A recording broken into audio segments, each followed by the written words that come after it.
All right, welcome to episode number 5 of Long Toss here on the Walkoff. I am your host, Adam Mack, not joined today by my co-host, Mr. Scott Belford, who is away in Ottawa. We'll get to that more in a second here. Let's just go around the list here. We've got Joel. Hey, call me on TikTok. How you doing, Joel? Not too bad. Oh, I pointed to the right side this time. I finally figured out. There you go. It's always backwards, eh? Yeah, always putting up this hand and pointing at Tyler. No, I'm doing well. Adam. Good. Nice to be back. On my other side here, we've got Mark, who's going to be watching the live chat on YouTube, moderating for Discord questions and everything like that. Mark, how you doing? Good. Great. Good. Nice to have you.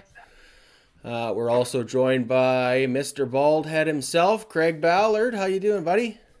Very well, thank you. Great to be back on. I guess we'll go ahead and throw Scott the pass as he is getting paid to live out his dream today. I mean, I guess that's worth missing this, but it's good to be on with you, good sir. Nice to see you. And new face to the show, Clark. Hello. Producer Clark on TikTok, host of the Squadcast. Am I getting that correct? That's correct. Yeah, Craig knows what's up. He's been on that show a few times. What's the number at now, Craig? Like 5, 6 times? I think next time will be number 5. I think I'm looking for the King Kong Bundy, number 5. I think I'm looking for the Bundy 5. We got to get you a jacket or something pretty soon here. But yeah, no, thanks for having me on. Host of the Squadcast. I work for the Rod Peterson show as well, which is my day job, if you want to call it that. And producer Clark, as you can see in my name bar here, over on TikTok. Me and Craig and Hey Kami all share the TikTok realm together. So it's definitely a lot of fun over there. So yeah, absolutely. Thanks for having me on. Excited to talk today. A little baseball when it's looking pretty dreadful out there for baseball. Yeah, it's pretty bleak. All right. Well, let's start with Scott, who's not here. He is in Ottawa doing comedy at the Laugh Lounge down in the market today. So if anybody's tuning in Ottawa right now, just go watch Scott instead and catch this on the replay tomorrow. The show is at 8 o'clock. He's headlining, $20 tickets at the door.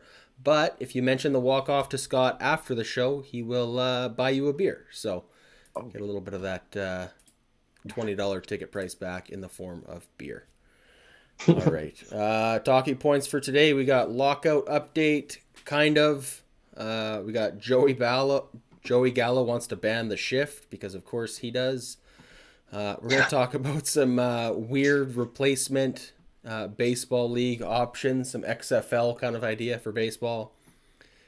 Craig and Clark are going to talk about one of their pretty intense fantasy baseball leagues that they're in. And then not to get too political here with everything that's going on with Russia and the Ukraine, but it is spilling over into the sports world. So we're going to kind of talk about that for a little bit. And then we have some shameless promotions of stuff that the Walkoff is up to at the end. So stay tuned for all of that. But let's start with, I was going to say let's start with Discord, but I do want to just do a little bit of a humble brag before we get really going. I spent the day at the hockey rink today, and when I got home, I was a little bit of a scramble to make lunch for everybody, my wife, my daughter. I went 6 for 6 on grilled cheeses, didn't burn a single one. So I just, come on, like, give it up for me right off the top. Applause, or... That's 12 pieces of bread, right? That's really 12 for 12. That's 12 for 12. There you go. Yeah, both sides, not a single burnt piece of bread. 12 for 12. Bonus points for Joel. Thank you. Love it. All right. Now, Mark, let's get started in Discord here. Do we have any Discord questions off the top?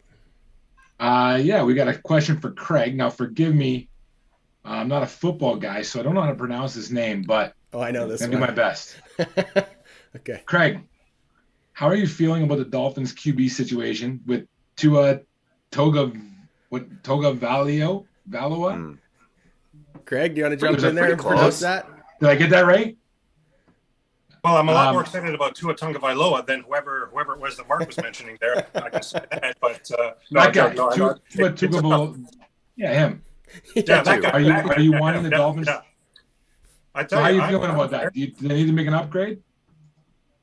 Well, I'm very excited about Tua going forward. I think Mike McDaniel, the coach that they brought in, was brought in specifically to work with Tua.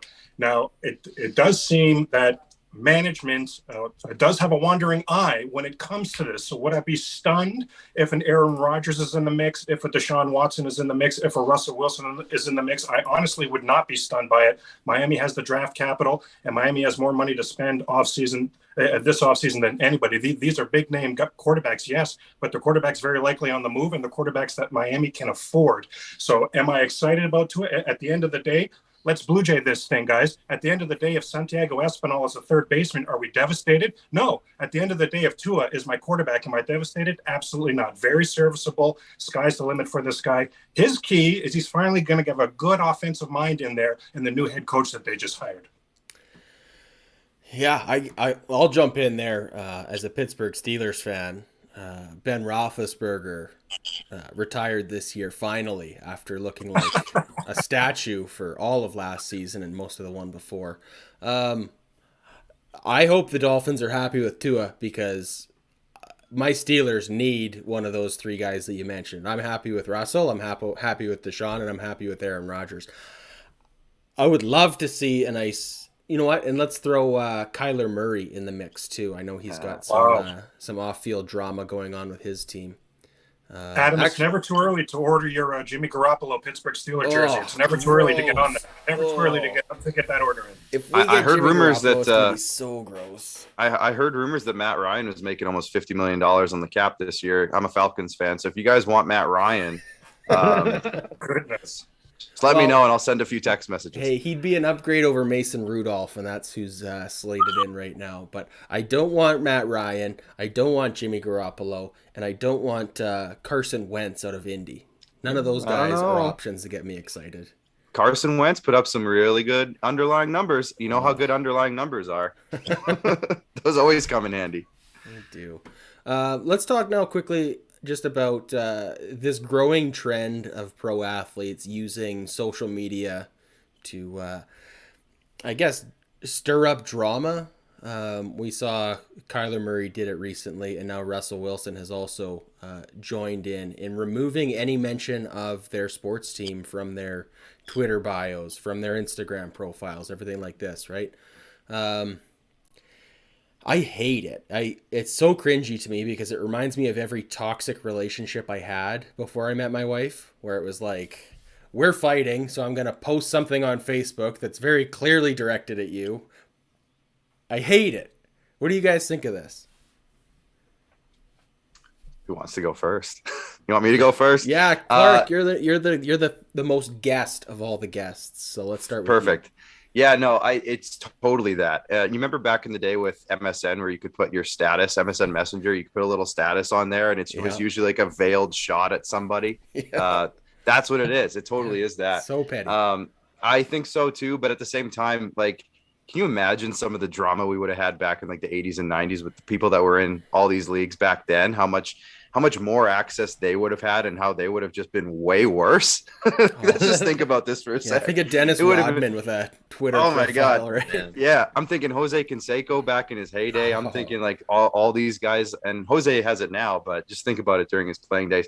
I see what you're saying. I'm kind of on the opposite side. I kind of like that the players have this power. And I think we're shifting now from a time where players had no power and no leverage and no anything to a part where now I think these people are realizing that, you know, I'm the athlete here. You guys want my services. I should be able to have at least a little bit of say and power under what happens to me in my body, for example. So I kind of like it because, I think players used to go from, you know, pieces of meat, and now they at least have some sort of brand and some sort of power in what happens to them. And I kind of like that side of it. Joel? Yeah, I agree with that. I'm going to say that in maybe the previous, I don't know, let's go from 1900 to 1995. Sports, all athletes were, a big chunk of their public persona was dictated by the sports writer, so it was not just who you were on the field, but it was that relationship you had with all those writers. And I think at this point, athletes have the ability and the power to take control of how they sound to the public and what their story is. So, I think all of us have kind of done that in one way, shape, or form here, right? Grab social media and tried to tell a story in some way. So, the athletes are the ones that we follow. So why not follow them directly, right? Right from the horse's mouth. And sometimes it doesn't work out. Like sometimes it backfires. I think of a guy like Johnny Manziel, for example. Like that guy ruined his career because of stuff like that. So it can go both ways. We can judge them now both ways. We can judge they're like, that guy's just an absolute jackass when he opens his mouth, or that guy's really smart and he knows what to say. Exactly. Stroman definitely likes to shoot from the hip, right? He has no problems. Height doesn't measure heart, though, guys. Exactly. Craig, do you have anything to add there? Well, we're just the thing that stands out for me is we're so far beyond it being obvious. It's the most obvious shots fired that I can possibly think of right now. Athletes build brands on social media. To be part of a multi-billion-dollar company like the team they're attached to, these are all big deals. So I'm thinking the first person that did this, credit to them. Everybody's whispering, hey, that's true. Did you say, hey, what's this? And that team would have reached out. The first couple people that did this, fine. Now, anytime someone scrubs anything, it's big time news. So that's what stands out for me, guys, is just what an obvious shots fired this thing is right now. There's nothing what is it, passive aggressive? Is that the term? Like this is social media passive aggressive legend on a legendary status. And it certainly has me salivating. You're right. I didn't think of Kyler Murray for your Steelers, but you're right. We have to have him in the mix of this quarterback conversation or any athlete when they do something like this, because it's such an obvious shots fired at this point. Yeah, and who's looking for a second baseman with Kyler Murray too? Like he could just go back to athletics. There you go. Look at that. That's we have to think about that too. All right, one last thought on the power in the players' hands. Sticking with the NFL. Sorry to all the baseball fans who are like, "What is this?" That I tune. Yeah, we're switching sports. Lockout. It's lockout. It's lockout. Yeah, it's lockout. Lamar Jackson of the Baltimore Ravens is entering into the final year of his rookie deal, and he's got a $40 million plus annual salary contract that he is going to be working on. Reason I bring it up is he's representing himself, no agent. A lot of risk with that. Do you think this is a good idea? I mean, just in terms of like power to the players. Joel, I know that you've had some strong opinions in the past of where the role that agents play and whether like they're greedy. The highest paid person in Major League Baseball is Scott Boras, right? So, like all the issues that we have with minor league players not getting any money, there's this one guy who gets to walk into a room and say, hey, this guy who we all know who can play baseball can play baseball for you for a lot of money. Give me 15 million, right? And it's just like, I can understand it from the point of an athlete where you build yourself a 6-month analytics team. You build somebody who you pay somebody who's a mouthpiece to come in and sell you on that aspect. And you create a short-term agency that is built around you and your own, worth. And you give them a much smaller amount of money, but you just bring some guy in analytically who's really sound and just goes, this guy is going to be a 9-WAR player for the next 5 years. How do you you don't even need to sell that. Baseball is the ultimate game where the numbers sell the player. So it's just like, why give away so much of your money in baseball when you can put together a sales pitch? Here's the back of my baseball card. Yeah. Here's what I am. Like, does Juan Soto need somebody to tell somebody that Juan Soto's good? I will pay the most, whatever my team can afford for Juan Soto. I think we all know that, right? So why is 5% of that going to someone? Yeah, we've seen that too. That's a really good point. We've seen that in the NHL actually a little bit more and more in the most recent years. Nick Backstrom for the Washington Capitals just signed himself a 5-year deal for $9 million a year. So I'm sure he's loving not having to pay his agent $8 million of that or whatever it is over the time that he has that contract. So I know this is a much different scale, but a lot of CFL players have changed into representing themselves, veteran guys anyways. Well, they don't have the money to spare. That's kind of what I was getting at. Much different scales. But I think of like Andrew Harris, for example, the star running back who just signed with the Toronto Argonauts. He represents himself. So I'm seeing more and more of this. And I think, we talked about earlier with guys getting their own leverage. There's so much knowledge out there and available to you. I mean, I'm sure that there's a crash course you could take while you're playing to figure out the ins and outs of how to sign a contract. And I'm sure a lot of these guys are maybe figuring that out as they go. And, like Joel said, like grab a quick advisor for a little bit or hire somebody to come in for a short period of time and help you out. But the fact that millions of dollars, like you said, Scott Boras bothers me to no end, but like, the guy has an amazing lifestyle because of how he set himself up. So good for him, I guess. But I think players, like, the more they figure out that they have all the power here, the more they're learning themselves, they're teaching themselves these things, and power to the players, in my opinion.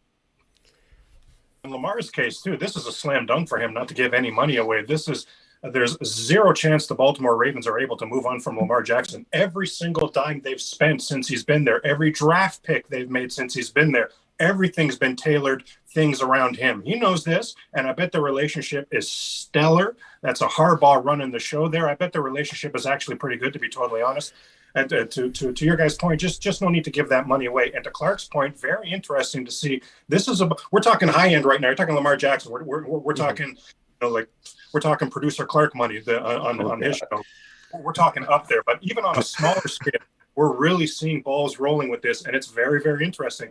Seismic changes, but slowly coming. Look at the name and image likeness in college as well. Same idea, different revenues of money and different ways of people representing themselves. Clark's talked twice now about power to the players. We're seeing it blow up at an all-time level right now. It's only the beginning. One thing that I don't like about Lamar Jackson representing himself, and you did touch on, like, they have a great relationship there, a lot of leverage in Lamar's corner. With him representing himself at the bargaining table, like, I do feel like agents play a valuable role in being that buffer where Lamar doesn't have to go and say, I'm worth this much. And then the ownership group says, here's all the reasons you suck.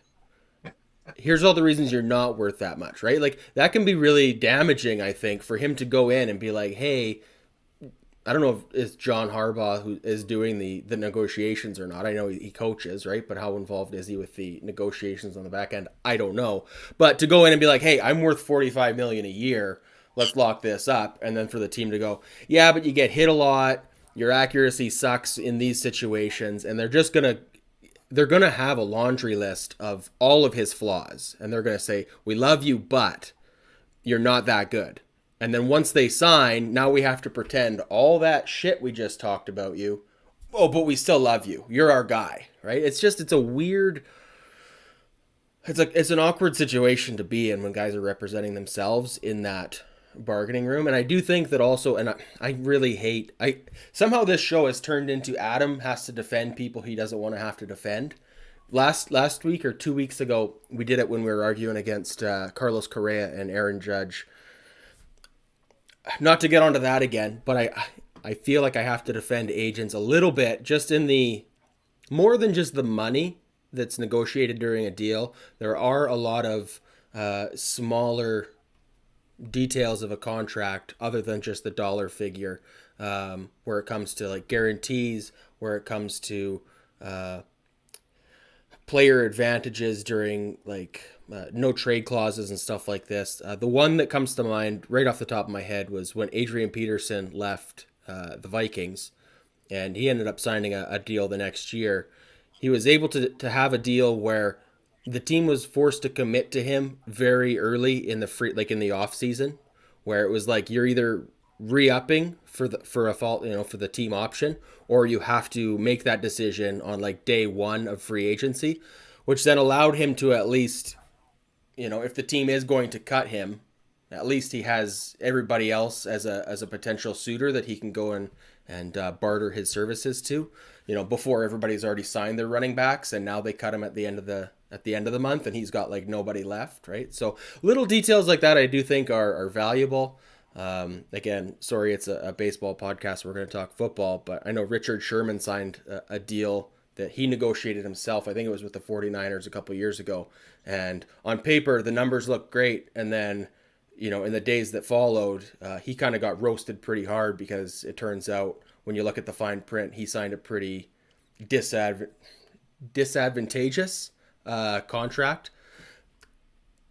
And I feel like agents do provide value in that way. So I don't know. I hate to be Team Boris though. So thanks for putting me on that side, guys. Let's move on from there. Let's talk lockout for a bit, shall we? It's February 27th when we're recording this. The lockout ends tomorrow, so that's good. Right? February 28th, that was the deadline. They've assured us that the lockout ends tomorrow. So I saw a report this morning that said the two sides are within striking distance.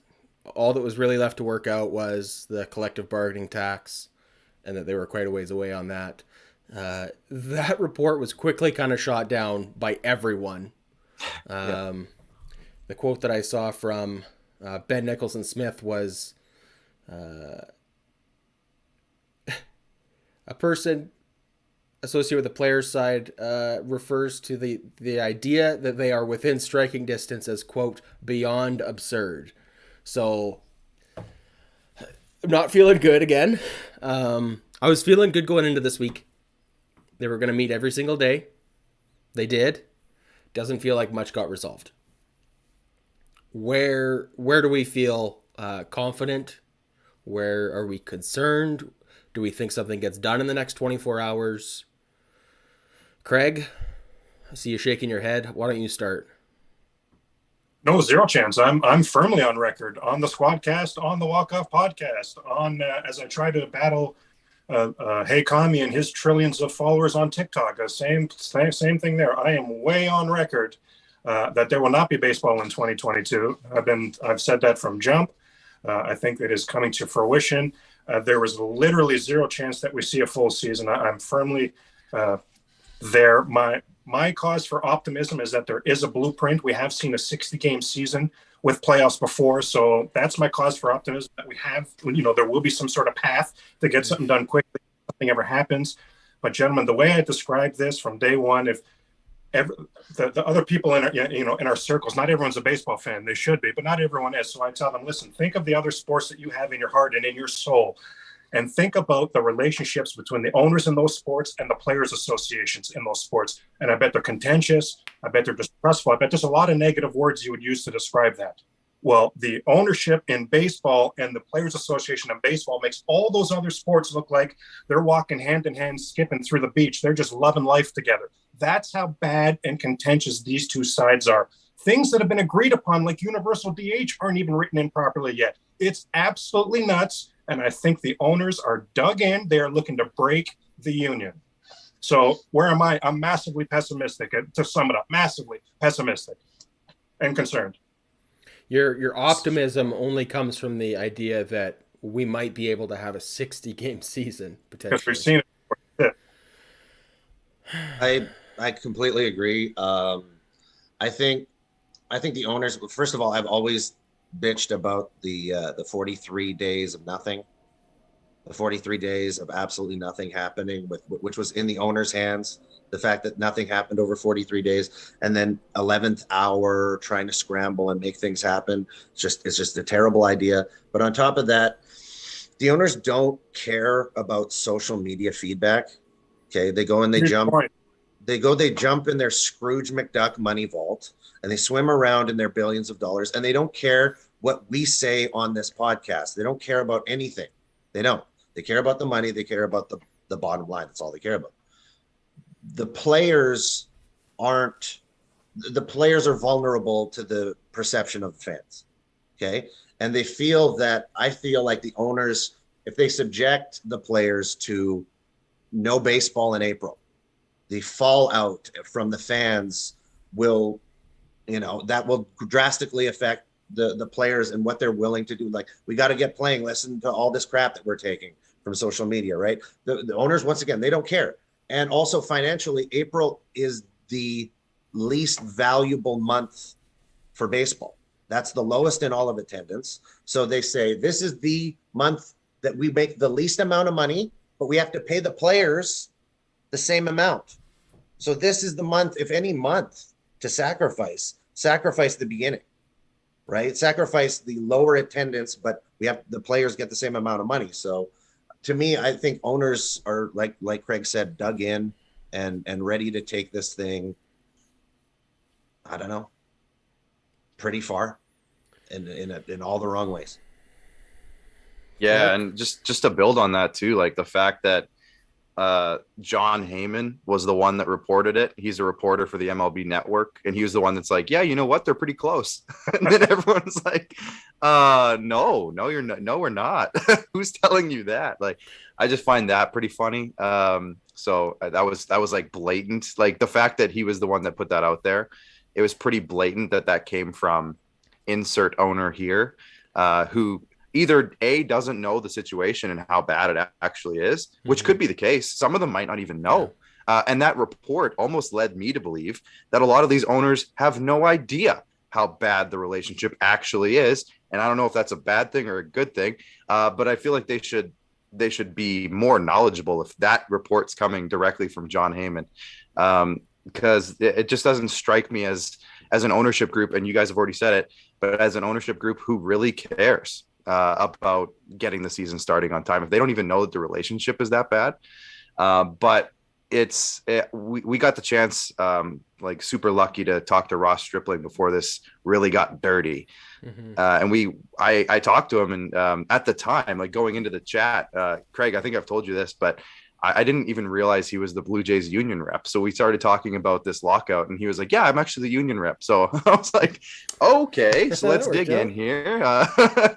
So he told us a lot of things, and obviously I'm going to have a little bit of bias because I heard his side of the story. And the things the players are asking for, to me, from my basic knowledge of it, I haven't read the 300-page manual, but my basic knowledge is the players just want a bit of a better, approach to the lower end for these lower end players who are getting screwed by, manipulation on the years that they have to play, and all these minor league issues that they're having in terms of guys barely being able to pay rent and all those things. I feel like they're just trying to look for a bit of a more stable way for this all to take place. And are they asking for a little bit more money? Yeah, I think they are. But at the same time, we've seen on Twitter receipts come out of revenue and stuff coming from these teams. And baseball in itself is built on a top heavy system. And I feel like the top heavy people are like it's built for them to succeed. And all these lower end teams, like I don't have to name names here, you all know who the lower end teams are.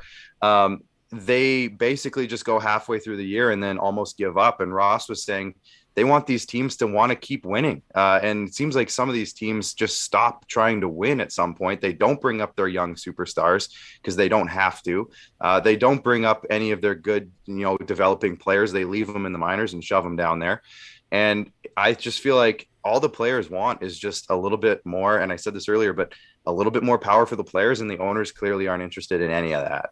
And if they can just lock the doors and not lose money, like Joel was saying, why wouldn't you wait a little bit longer and see if you can, like Craig said, break the players union? Because that's what they're trying to do. So there you go. I just want to touch on the one point about what Ross was getting at there with like a lot of these lower end teams.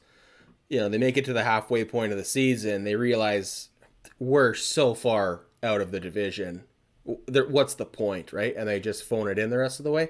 So that's one thing that's always kind of confused me as to like why the players are against expanded playoffs. I know the owners want it, and it makes absolute sense why more playoff revenue is good for owners, right? But I other than as a leverage, as a bargaining chip, I don't know why the players will be against expanded playoffs, because it just feels like maybe there are a couple teams who don't feel the need to spend because they're feeling safer about a playoff spot. But it does feel like for every team that's in that situation, there's going to be 5 other teams who maybe instead of phoning it in go, hey, all we got to do is get to 500 and we got a shot, right? Like, yeah. Look at the Texas Rangers. They have no business being contenders. And they went out and picked up 2 shortstops they didn't need. So, I don't know. Mark, just as you're taking a sip of coffee there, do you want to chime in and give your 2 thoughts on lockout here? I was optimistic until the beginning of this chat. But, I mean, I don't know. I don't have a lot of input on the lockout. I think that I hope it gets done tonight. But yeah, I'm not too optimistic. That my personal opinion before you guys who know a lot more than me chimed in was I think we'll miss maybe 20 games. But I mean I hope I'm right now. But doesn't sound very. It's not. I'm not very optimistic. I think the real pressure starts now, or starts tomorrow. I think this deadline that they imposed was more of a starting line than a finish line, and I think that any progress that we're really going to see is going to start to come now.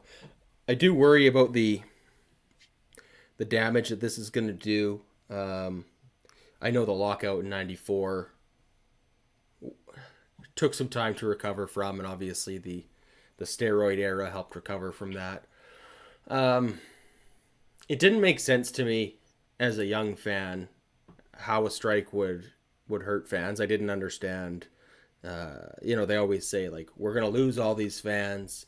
But as a baseball fan, I couldn't process that, right? It was like, well, no, you're annoyed by it. I get that. But, like, once it's back, you're going to tune in, right? Like, which Blue Jays fan is going to not tune in this summer, right? Like, we all are.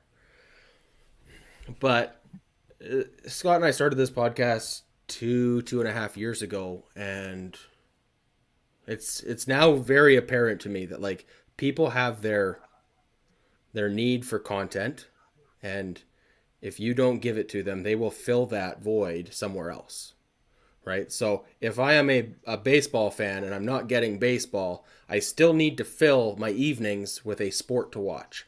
So maybe I get into F1 and start watching that, right? Maybe I start paying attention to basketball more, or maybe I start watching the CFL for the first time, whatever the case may be.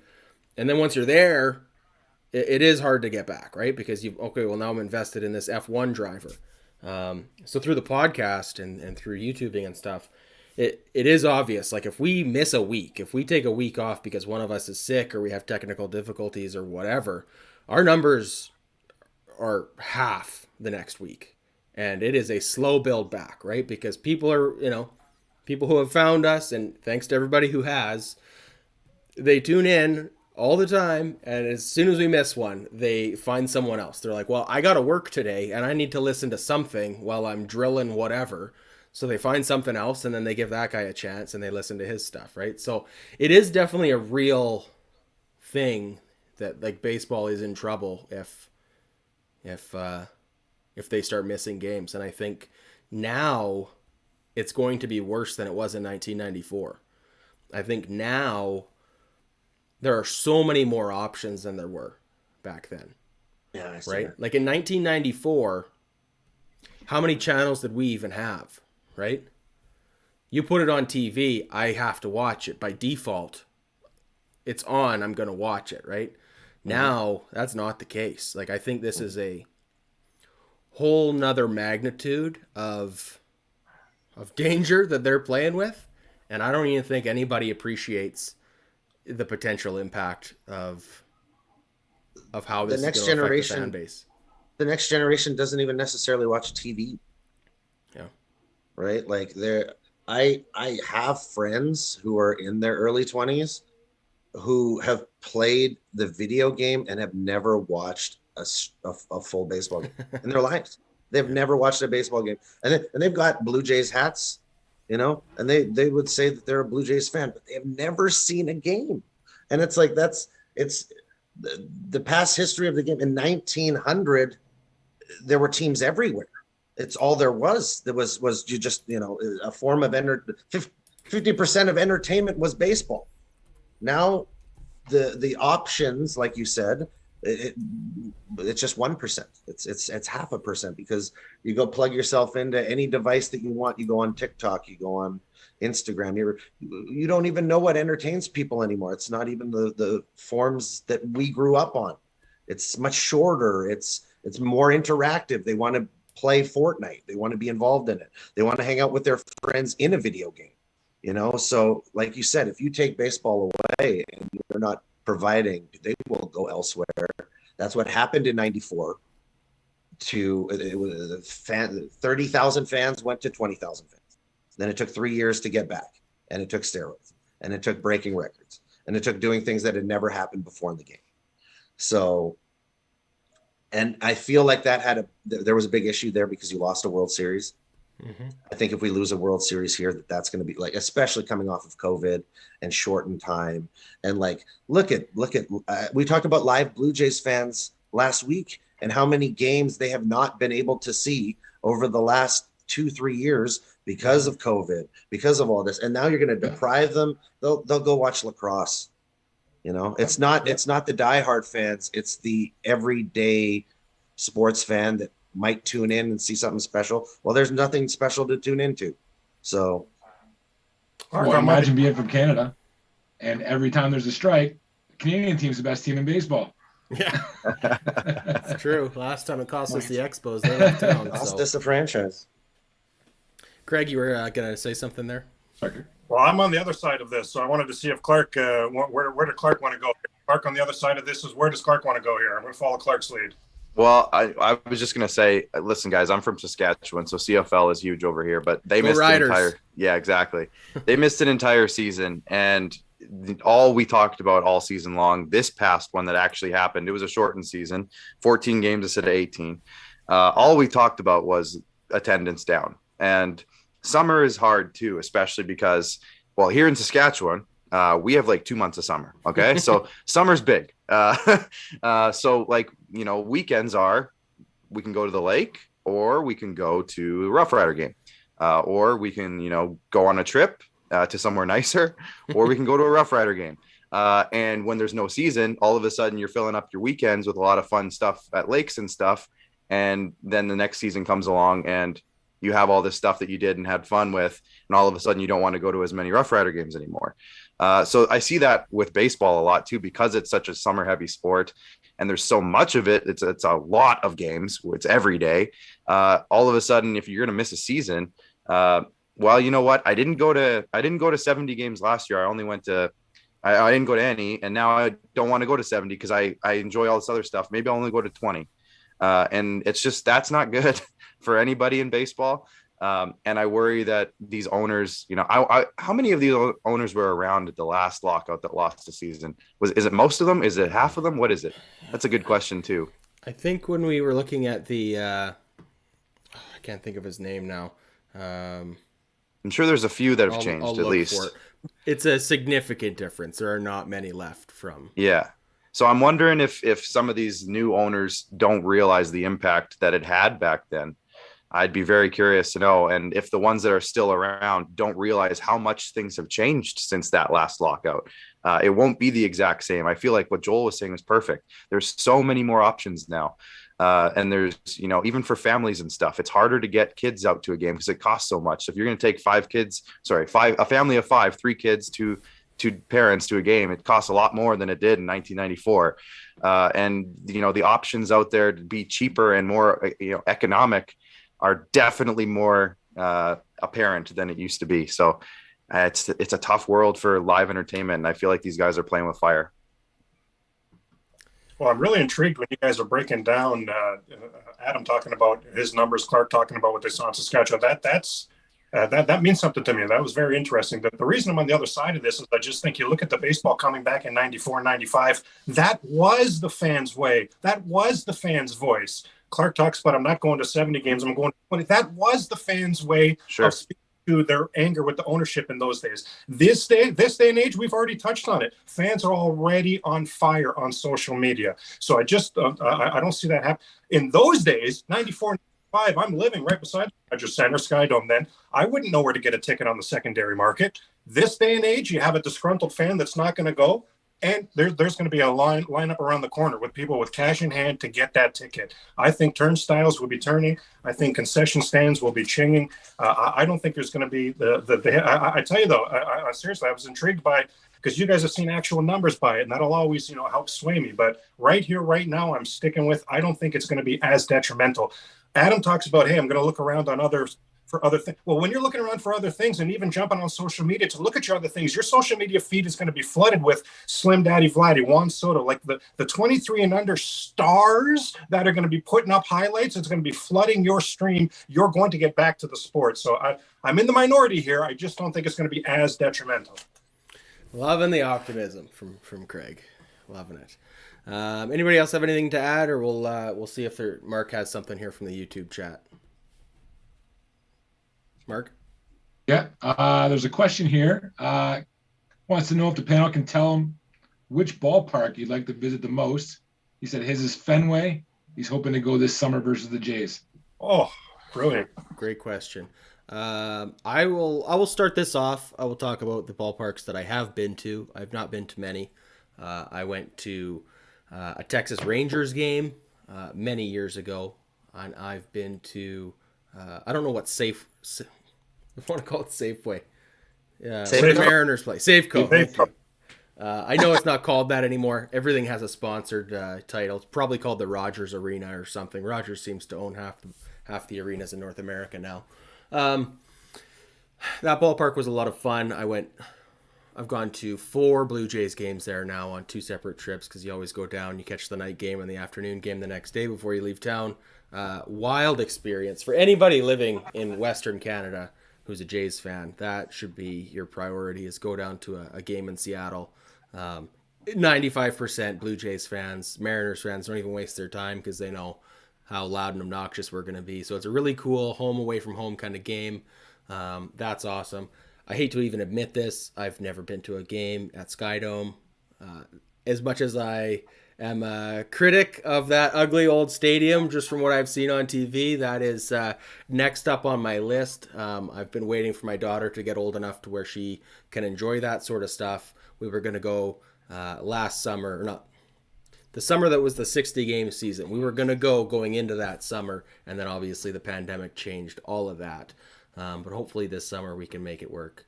The plan is fly to Toronto, catch a game, and then take a train across Canada coming back. So that'll be our little family vacation. But yeah, that is my list for what's up next on my stadiums. Let's go to Joel here. Joel, what is your MLB stadium experience like, and what is your next on your list? I've been to Safeco. I went to Olympic Stadium. I've been to Rogers Center, Yankee Stadium. I've been to Fenway. Fenway was like the most amazing one, just because the history, and I got to do the tour and go behind the scoreboard and everything like that and see. I've heard, other than the history and the romance of it, it's actually a pretty shitty stadium. I've heard like that. Seating is not comfortable. Well, and I had pretty great seats, and I went there and I was just high on nostalgia the entire time. I was thinking about, like, fans, like how they experience Ebbets Field and how tight it is, because you're never in a tighter situation. They've just compacted a stadium into that real estate, right? You're not, when you go to a modern day stadium, it is beautiful and they have so much space to work with. That thing is just wedged in there as tightly as possible, right? So but you feel close, the proximity to the game is, with the walls and everything, like there's no foul ground down the lines. You're so tight to the game. I think my dream place to go would be Dodger Stadium. I know it's a terrible traffic is terrible to get there, but I'd love to go to a night game, like get the sunset. You're up in the mountains. It's a good team to watch. Or Oracle, I guess, right? That's San Francisco. right. Yeah, I'd love to watch a game on the water. So that would be incredible. Awesome. All right, Craig, let's go to you now. Well, I don't know who was mentioning going to Fenway, so not only do I not know who mentioned it, but I certainly don't know who they are. So why am I so confident? Well, I am confident. You're going to love it. epic experience. Seen many Blue Jay games there. Used to take family vacations there. Everything Kami said is completely accurate. The max is like 33,000 people. You are jammed in there. The place itself, there's nothing spectacular about the place, but the nostalgia and the baseball etiquette you're going to experience from the fan base. You're going to love it. You're going to absolutely love it. I'm going to add a little twist on my own answer here for baseball park I'd like to go to. I'd like to go back in time. $2, Exhibition Stadium, out in the left field bleachers behind my man George Bell. They were just benches, just steel benches. Steel. Craig, Exhibition Stadium was on the lake. Wasn't it freezing? Big time for that $2, though. Every single seat, and when I say seat because it was just a bench with a number on it, came with a cushion. So picture this, guys. It's a cushion, though. 2-3 times the size as an actual cushion. It unzips, and out comes a wool blanket for you. This is all for $2. Go watch a Blue Jay game back in the day with George Flippin' Bell standing right in front of you. So that's going to be my answer. I'm going to go back in time, and I'm going to hit up Exhibition Stadium again. Craig, that's why we love you. You got the best answers and every single time. Craig, with those tickets, you got a free pass to Ontario Center or Ontario Place. Go to Ontario Place. Don't forget that. Hey, how did I leave it short? Don't forget that. That's correct. Very true. Very true. Right. Flipping dollars. And you know the funny thing of it all? Back in those days, it was $2. Holy moly! This better be an epic. Oh, this better be packed. Now we're looking back and saying only $2. In those days, though, it was $2. All right, Clark, how about yourself? I've been to shockingly not very many. Again, growing up in Saskatchewan, it's kind of in the middle of nowhere. Like it's really hard to get anywhere close that has actual baseball. I've been to some minor league stadiums, of course. Playing baseball growing up, I played some pretty competitive baseball, so I got to go to some pretty cool ones in Western Canada. Medicine Hat, where the old AA Blue Jays team used to play, played there. A couple places like that. But I have been to Oakland. And we're talking about garbage arenas and stadiums. There's one. That was bad. I went to 2 games there. I did play some college baseball down in California. Super regretting not ever going to a Giants game when I was there because I was only about an hour and a half away or less. So major regret in life is not going to a Giants game while I was there. But it is what it is. I've been to a game in Arizona. I got to see Albert Pujols when he was with the Cardinals still. So good Albert Pujols. So I saw one there in their new stadium, which is gorgeous. And I'd gladly go back there again if I could. The one with the rotating windows in the outfield. Oh, it's fantastic there. One that I'd really like to go to, and this is maybe not even that fancy of an answer. Sorry, I'm not matching Craig's nostalgic answer here, but Target Field in Minnesota. I've always wanted to make a trip down to Minnesota for a road stand, if you will, where the Jays are there for 3 or 4 games or whatever it happens to be. That's one of the closer places for me to go. Is there, or that new space station in Miami. I'd really like to go down there and check out a game there, even though they never sell any tickets, and who knows if the team's going to be any good. But I'd love to just go there and spread out and watch a baseball game. Take up 3 or 4 seats. That'd be lovely. So that's my answer. Love it. All right, and Mark, how about yourself? Well, Craig stole my nostalgic answer because I was going to say Exhibition Stadium back in the day when they had the cheap tickets and Ontario Place passes. But I've been to Rogers Center. I think you could get into the CNE with that ticket too. You could get into the CNE too. Yeah, it was awesome. $4. My parents used to take me. We'd take a pack of hot dogs and do a barbecue on the lake, and then go to the game and the CNE and everything. But awesome. I've been to the Rogers Center, obviously. I've been to just before COVID. Sarah and I went to Chicago. We did Guaranteed Rate. That was a fun time. Wrigley, which I feel like I loved Wrigley for the nostalgia, but I had bad seats and it was expensive. So it was a bit of a disappointment. Miller Park, I love that. But by far my favorite, I've been to what's Detroit? Comerica. Been to Comerica and PNC, which is far and away my favorite. Wow. It's not even close. PNC was phenomenal. PNC, that's in Pittsburgh, right? Yeah, Pittsburgh. Sorry. I guess I should change my answer and just say I'd like to go to Rogers Center in Toronto. I've never been there, so I'll add that to my answer. All right, sounds good. Let's just go once quickly around the horn here. Just going with the theme of ballparks we'd like to play or we'd like to see a baseball game in. obviously the Montreal Expos coming back is like a hot topic, especially for Tampa Bay Ray fans potentially. Um, if Montreal isn't the next Canadian team to get an MLB franchise, but let's say one city does get a franchise, where do you think that would be? Because I feel Vancouver. like Vancouver's a no-brainer, but I could also see Calgary getting something. Well, that'd be interesting. Calgary's having a hard enough time getting a new hockey rink and a new football rink built. I'd have a really interesting time seeing them build a Major League Baseball stadium, but that would be pretty cool.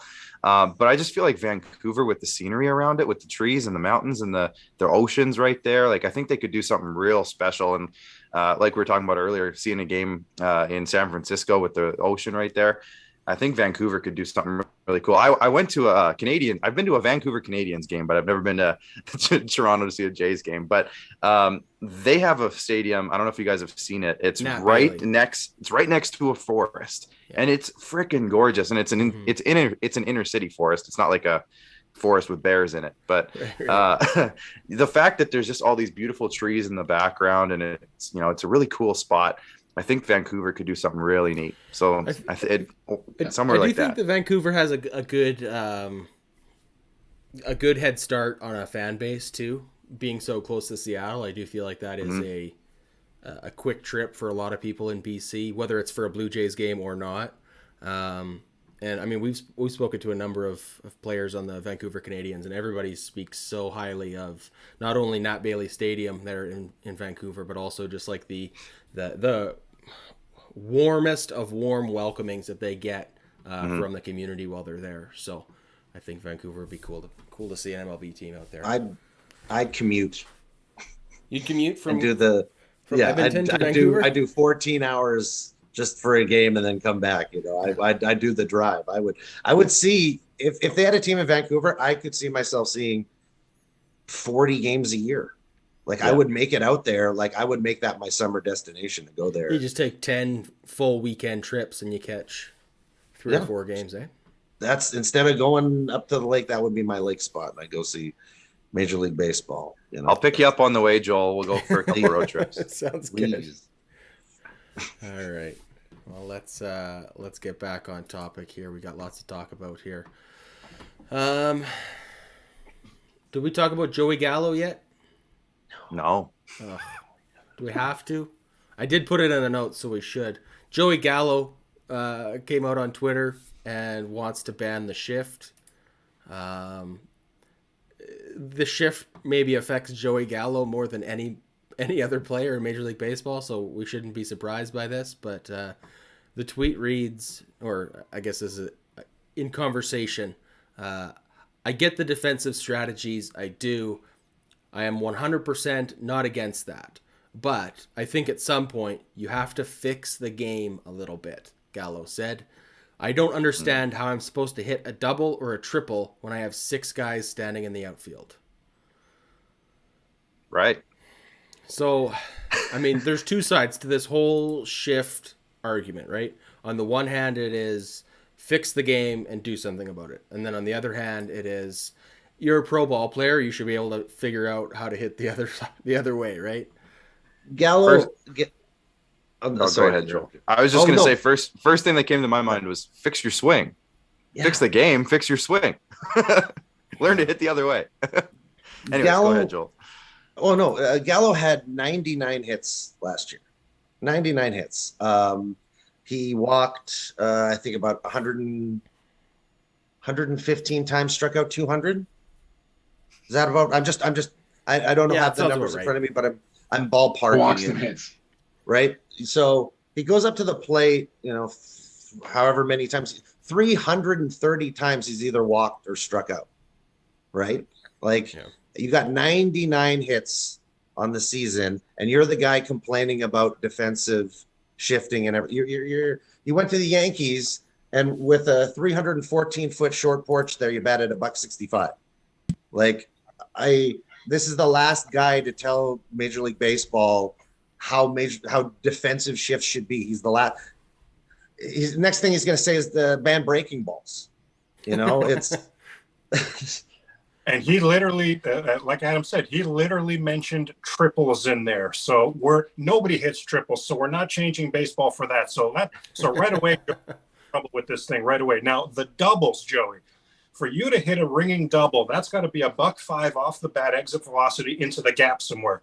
That's the same, what I would say to Joey and to the people, to the major leaguers who agree with him, that's the same amount of effort that it's going to take for you to make some sort of tweak in your swing to hit an 18 hopper down the third baseline for that same double. The next day, if people are old school like me and checking the papers, that double looks like a ringing double. Even if they're checking on their app, that's a ringing double. Joey, it's the same thing. And I would submit takes the same amount of skill on your part.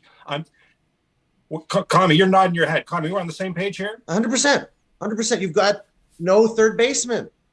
Your field of view, you hit the ball where they ain't. That's a time-tested, baseball, part of baseball vernacular. And it's just, you look over there to third base, and the third baseman is playing where the shortstop is. And the left fielder is in left center, and there's nobody there. And you can weakly hit a ball 82 miles an hour over into that spot and cruise into second base. Stand up double. If you have, and they will shift. And then when you're at the point where they will shift you when there are runners on, because they don't respect you at all as a hitter. Right. That's a shot on you as a hitter. True. Can you imagine? I'm just thinking, like, can you imagine if teams started shifting for like Bo Bichette, for example, how much of a field day this guy would have? Because he can put the ball wherever he wants to put the ball. I've done so many videos where I hate the argument of OPS plus, because last year Gallo had a higher OPS plus than Bichette. Bichette hitting 299, fouling off like so many. The guy's always in an at bat. First two strikes him in at bat. He's trying to pull it. He's trying to get on top of one. Then the swing totally changes, and he can handle the away pitch, and he smacks it between second base and first base, and he's happy to get that base hit, because when he gets to first, he's 25-1 in stolen bases, and he can rip around the bases. And if you bury one in the dirt, Gallo's not getting to second. If you muff a ball, you bury that slider, Gallo's like, oh, I'm still here. Double play waiting to happen. But Bo will take second. Bo will steal second, right? Gallo's just, he's a great defensive player. He's got a great arm. He can hit home runs. But you've got to put more effort into yourself instead of thinking the game needs to change to make your 167 batting average more effective. Like, come on. Even if he's right about this, he should have reached out to somebody. Like, you couldn't have handpicked, for the people who are on that side that agree with Joey Gallo, you couldn't have handpicked the worst representative. The worst. He should have reached out to somebody. He should have outsourced this. Yes. So let's play this out. Let's play this out with Joey Gallo. Joey Gallo hit 38 home runs last year. Before that was the short season. Before that, he missed half the season injured.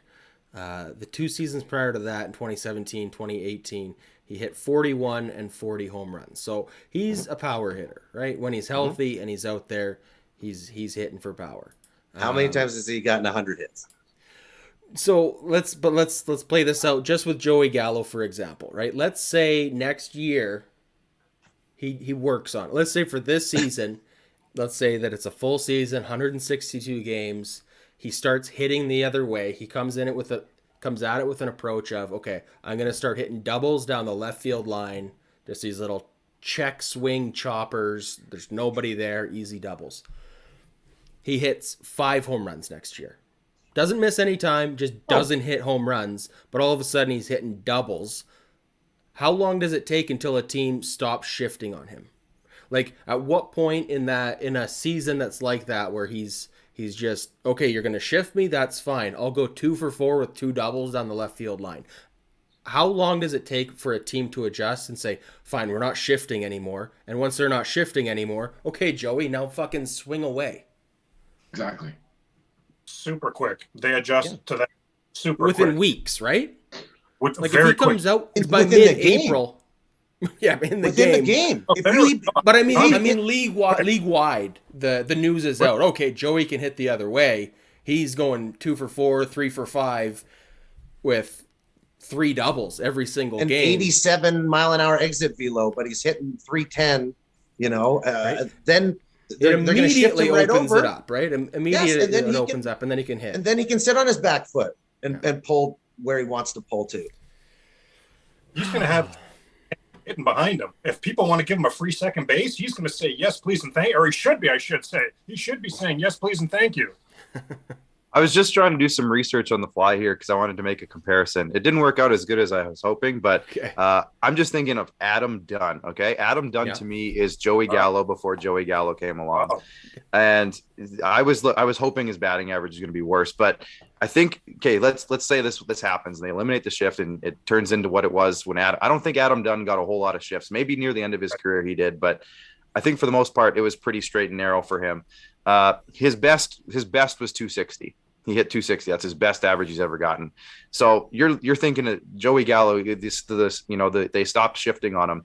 The best he would possibly do is probably 260. For the most part, Adam Dunn was still hitting 230 for most of his career. He still hit 40 home runs, but he was only hitting 230. So we're talking about I mean that's a lot of hits in the long stretch, but it's not going to make him Ty Cobb. How did the shift take away the 200 plus strikeouts? Well, that's part of it, right? Like, how does that?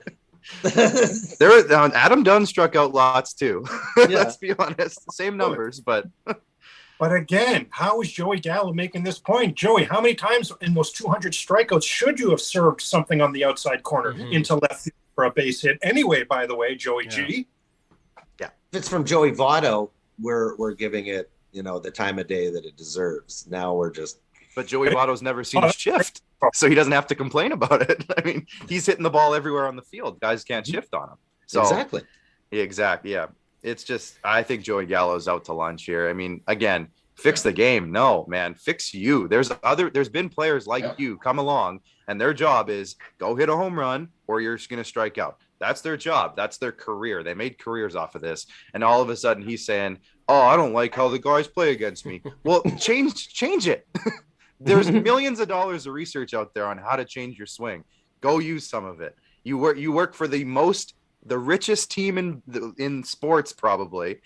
Get some training on how to hit the ball to left field. If Lamar Jackson can negotiate his own NFL contract, sure, you can figure out how to hit one down the left field line. All right, that's enough of Joey Gallo. Unless anybody has really something passionate they want. I have 20 minutes more on Joey Gallo. All right. I did tell you to be prepared for Joey Gallo, but we still got to get to Connor Bedard and everything like that later. Oh yeah, got the Pats jersey here.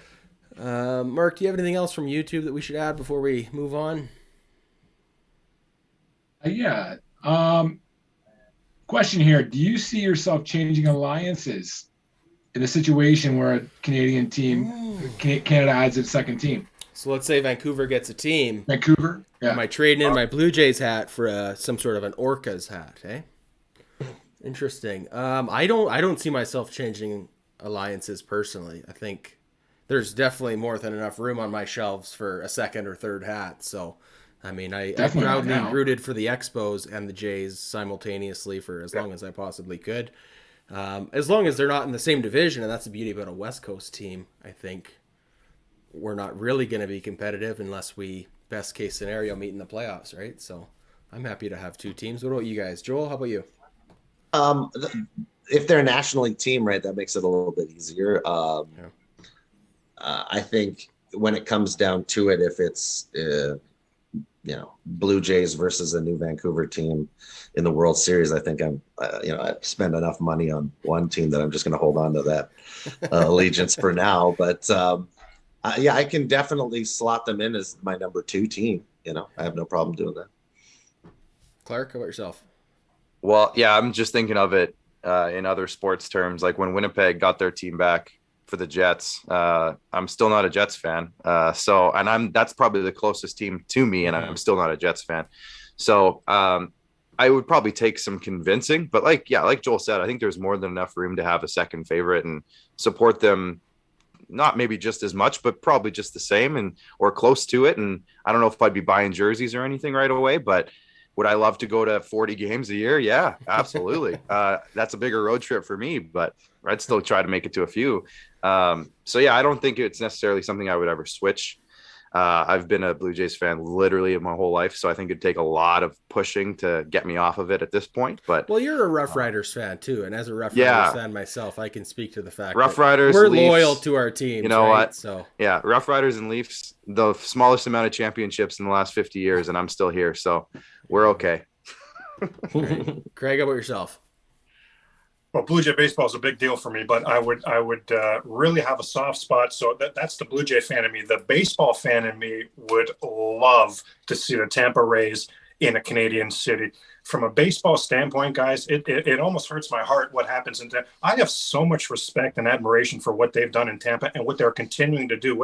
It's just they've got waves of players coming. Like, I'm blown away with that organization, and I'm just stunned at the lack of attention and love that they get. I would love for them to have a good Canadian fan base behind them. Could not take over the Toronto Blue Jays, but man, I would be supporting them, yes. Whether we're talking Vancouver, which is a great idea, or Montreal. To your point, Adam, they'll be in the National League, so you can go ahead and cheer for both anyway, to be honest with you. Who would move, I guess, is another question. Tampa to Montreal seems like the right answer, but let's say it's Vancouver. Who would potentially be the team that moves? Oakland, yeah. That's the first thought I had. Yeah, AL West. There you go. Yeah. No, they already have a built-in rivalry with Seattle, sort of in that regard too. So there you go. Yeah. That could work. That's good. Let's just quickly. What would you rather? Let's just say the Rays move back to Montreal, because this is the simplest way to do it. They move back to Montreal. Would you rather see a whole divisional realignment where Montreal's back in the NL and now we have a Canadian team in the AL and the NL, the way LA does, the way New York does, ways a lot of these markets split their allegiances, right? So would you rather have Expos in the NL, or would you rather see them as AL East rivals? I would rather see AL East. AL East? I've never thought of AL East. The AL East could use a shakeup for my money, and I don't just mean it because it's so just such a bloodbath as far as talent is concerned. Detroit's right down the damn road. I just don't get it. I've taken road trips to Cleveland to watch the Blue Jays play. Like, there's a lot of things that I think could go on from a realignment standpoint, and if see that, no, I was going to say if that kickstarts it, I'd be okay with it, but that doesn't kickstart it, does it? Because Tampa's in the AL East anyway. So you know what? I guess that's what Adam means. That's the easiest fix. I mean, I could see it. You guys are intriguing me right now, because I've never thought I've always just assumed they were going to go and be a National League team. Yeah, and I mean, be a fun rivalry. What better to fuel some ticket sales than Yankees got the Red Sox, Red Sox got the Yankees. Yeah, Jays could have the Expos. I think that'd be Montreal, Toronto. Imagine that in the playoffs, right? Well, just imagine those two teams for the next 10 years. It's going to be heated. Yeah. It's going to be no matter who it is, Tampa Rays or the Moon Rays, like, who cares where they are, right? Right. Well, and anybody who watches professional wrestling knows that, your stars are not stars without villains, right? So if you thought Jays fans were passionate about Jays, just wait till you had, the guy at work who's an Expos fan and won't shut up, right? Like, I think that would be beneficial to the Blue Jays to have a little bit of competition. Yeah, in that sense too, like the Blue Jays have always kind of been the little brher of the AL East. Like, there's no, they're rivals with the Red Sox and the Rays, but those people don't look at the Jays as a rival. No, Jays fans look at those guys and we think we hate them and everything, but they could care less about the Toronto Blue Jays for the most part. I mean, there's some times where it sparks up or whatever, but if you got a team in Montreal, all of a sudden you have a built-in big rivalry, and that matters to us as Canadians, as Toronto fans, as Montreal fans. The amount of Montreal fans that would come back and automatically just start hating Toronto again because of that. That's just, they have to. It would be a built-in ticket sale. So that would be, I think it'd be huge. Now, will the states care? No, but it'll mean a lot to us. So I think it would be huge. Just those games would be a quarter of a hockey season, right? That's what, 19 games they play against each other? Yeah, 19 sellout games too, right? Like that's probably all sellouts. Yeah. That's pretty cool. All right. Well, let's move on to the next one here. Mark, do you have one other thing from Discord for us to get to before we move on? Yeah. Clark, is the hype on Connor Bedard for real? And are you a Pats fan? Yeah, I got the Pats jersey in the background. I used to work for the Regina Pats, not during his reign, but just before it. So I've seen him in person a few times, and I'm going to see him actually on Friday again. I would say that the hype is real and also not real. It's going to be super inflated because he got 4 goals against who was it, Austria or whatever it was at the World Juniors, and everyone says, "Oh, 4 goals at a World Junior game." Yeah, but yes, he's great. He has all the talent in the world. The way I described him when I first saw him, this was last year, so he's better now than he was when I first saw him. But he's got Austin Matthews' shot, and he's pretty good. He's got, the vision of a guy like Connor McDavid, and he's pretty good. And he's not actually afraid to throw some hits. So if we're talking hockey players, a guy with skill, and he's actually not afraid to go throw some hits, that's actually pretty good. So he's got everything you could want. He's not the fastest player in the world, but he can skate well. I would slow the comparisons from he's the next Connor McDavid or the next whatever. I would put him more in a realm of like a Jack Hughes, who's good, very good, super talented, but it's going to take him a few years to maybe get acclimated to the next level of skill and size and physicality that comes with the NHL. Now Jack Hughes is coming along and he's getting closer to a point per game, but he was looked at for a couple of years as a guy who was definitely a bust because he was first overall and he was getting 40, 50 points. That's just not good enough. So I would put him in that world. I'm not going to say he's going to break into the league and score 40 goals right away. But I could see him getting there at some point in his career, as long as he just takes the right steps. And depending on what team he goes to, of course, that's always a question too. But the hype is definitely there, and it should be there because he's got the skill to do it. What are your thoughts? Because he's 16 now, or is he still 15? He's in his 16-year-old year. Next year will be a 17-year-old year. Yeah. Okay. I went to a Pats Oil Kings game on Friday.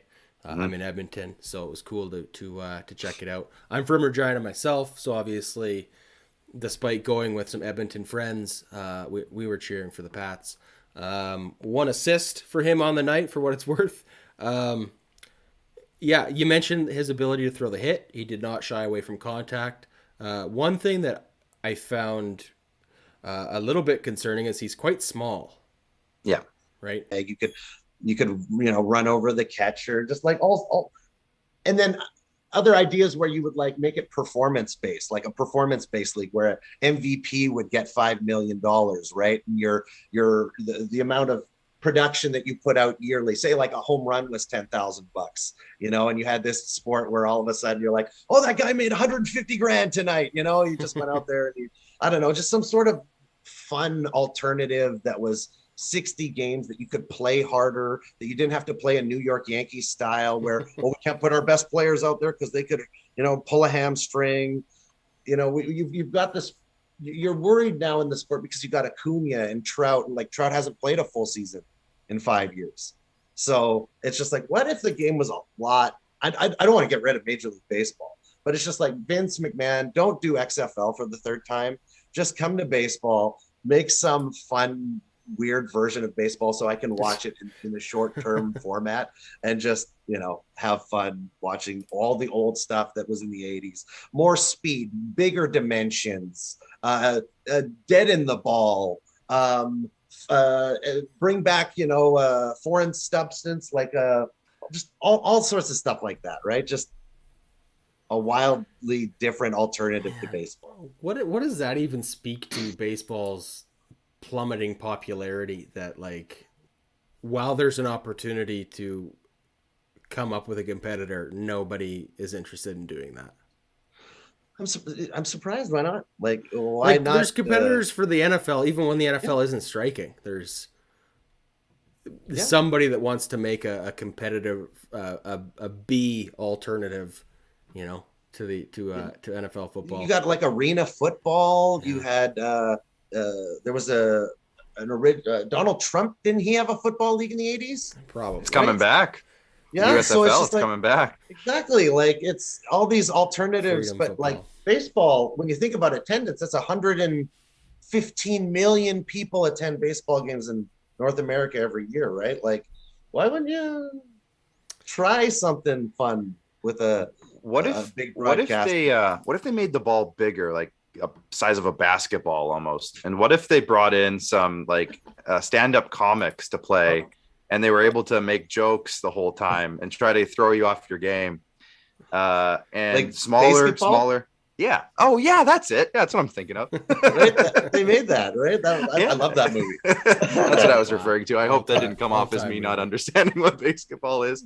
But yeah, no, I'd love to see that. Like, can you imagine Mike Trout play a game of basketball with I don't know, somebody like, Bill Burr? That would be fantastic. Well, If Bill Burr's just out there just bashing everybody the whole time. You're That'd onto be great. something, because this is a running theme that we talk about on this show, is how can baseball improve their All-Star weekend, right? Like the NFL has their dodgeball tournament. They have all sorts of skills competitions. Obviously, as a hockey fan, you're aware of, hardest slap shot and the shootout fancy deeks and everything like that, right? Baseball just does the home run derby. They do the celebrity slow pitch game, I think, but I'm not even sure that's televised most of the time, or if it is, it's on like ESPN 8. It's not really forefront and center. So we've always been kind of throwing around ideas of like hardest throw, just get guys getting like a running start and whipping it at a radar gun or something. I think this is the idea though. If NFL has dodgeball, the MLB should have a game of basketball. They really should. They They really should. should. Movie, Awesome. that movie It'd be tanked so so good. much, but I've seen that movie like 100 times. It's like one of my Yeah. favorite comedies. It's so good. It'd be I mean, great. How about if a ball is hit into the stands? So if it's a foul ball into the stands, but if it's caught by someone wearing a jersey of the team, that's an out. A home run caught There you go. by somebody wearing the jersey of the team, visitor or home. A home run caught by a fan is a double. Yeah. Or what if those fans could then throw the ball back into play And it's live. and it's Like live Rookie ball. of the Year. Yeah, they could throw it right back in, and all of a sudden you have to hustle when you hit a home run. You have to get all the way around the bases.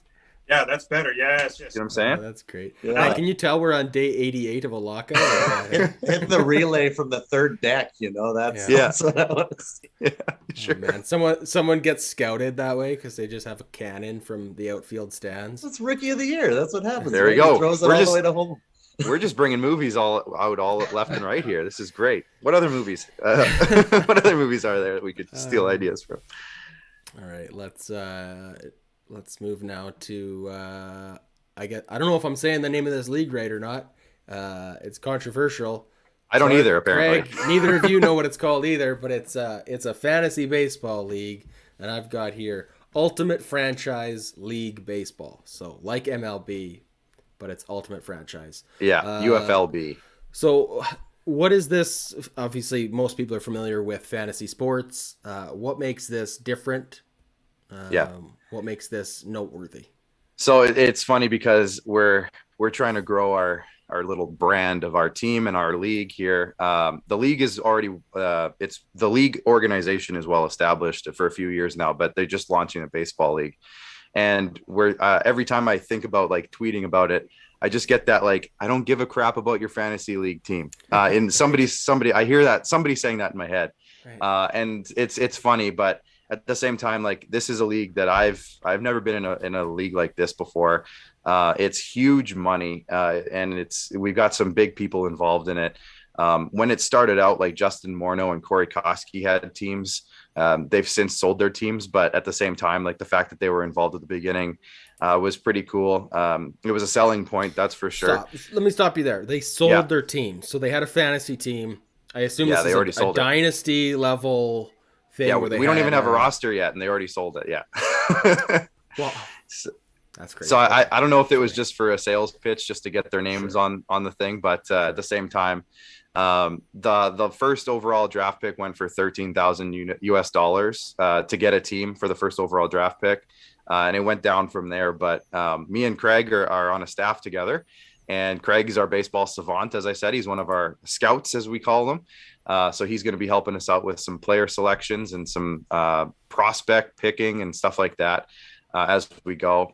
It's full 40-man rosters, 26-man active roster, full salaries. It mimics Major League Baseball as much as they possibly can in terms of roster construction. 30 teams. It's a full keeper league. So it's going to be like, we're going to be picking some, the Valeras of the world. That's who we're going to be picking at the end of this thing. So that's going to be exciting just to see how the draft goes. And actually, Craig, I think we should try to pick Valera. I think that'd be a good pick late in the draft. Now that I'm thinking about it. So yeah, just the biggest thing about it is the rules of it mimic Major League Baseball, like waiver options, rookie options, those types of things. Those all come into play. And it's high stakes. I've the most I've ever paid to get in a fantasy league is like $20-$50, maybe $100 on a good day in a certain league here and there. But my boss got into this for almost $5,000 US, and he's like, "Hey, you're gonna run my team for me. I don't want to have anything to do with it." And I'm like, "Good." Now, I work for a media production company, so we're involved with some media side of it as well in terms of broadcasting. We're broadcasting the first round of this draft on their pages. So there's a bit of a handshake agreement with why we got a team in the first place. But Gotcha. At the same time, the fact that me and Craig are going to be involved, and my co-host of my show, Max, he's going to be involved as well in running the team. So shout out Tanner Ring as well. I can't not talk about our boy Tanner, who's going to help Craig with scouting. So yeah, it's just a really cool, different approach to fantasy league, fantasy sports. There's a hockey league, football league. There's a basketball league, and then there also is legends leagues as well, which utilize video games to actually simulate games. Like think about Babe Ruth facing off against Nolan Ryan, for example, that kind of stuff.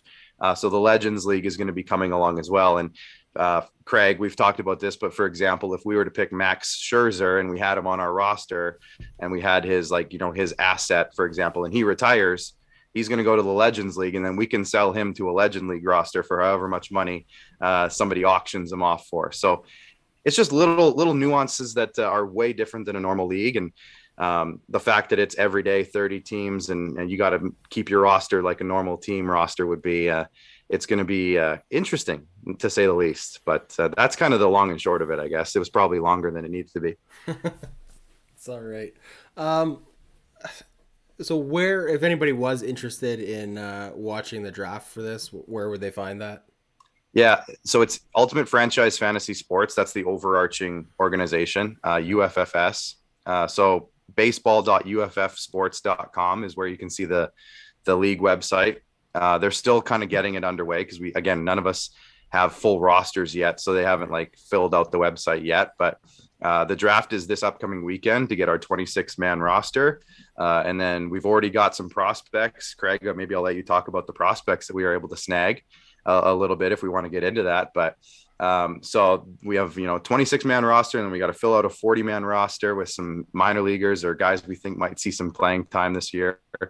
And that's all happening as of March 5th this weekend. So pretty exciting weekend coming up. Awesome. Craig? Yeah, the prospects draft was epic, guys. I echo everything Clark said. He and I haven't even talked about this, but I'm the same. Hey, no one cares I'm the same. My point here is this isn't your average fantasy league. Take a look and hey, take a look at the Wheat Sox in particular. We need all the help we can get. Oh yeah, that's our team name, Wheat Sox. Yes, yeah, very Wheat Sox. Because IKS, where Clark is, out of Saskatchewan. So there's the play on words there. But it's just absolutely epic. For me, from the fantasy realm, everything up here has had to take a different tact. I've never had a league where it's season over season, a 40-man roster, actual MLB salaries coming into play. We picked number 17 overall, so would absolutely love to hear from you guys who you think we should take number 17 overall. So at Wheat Sox UFLB is where to find us.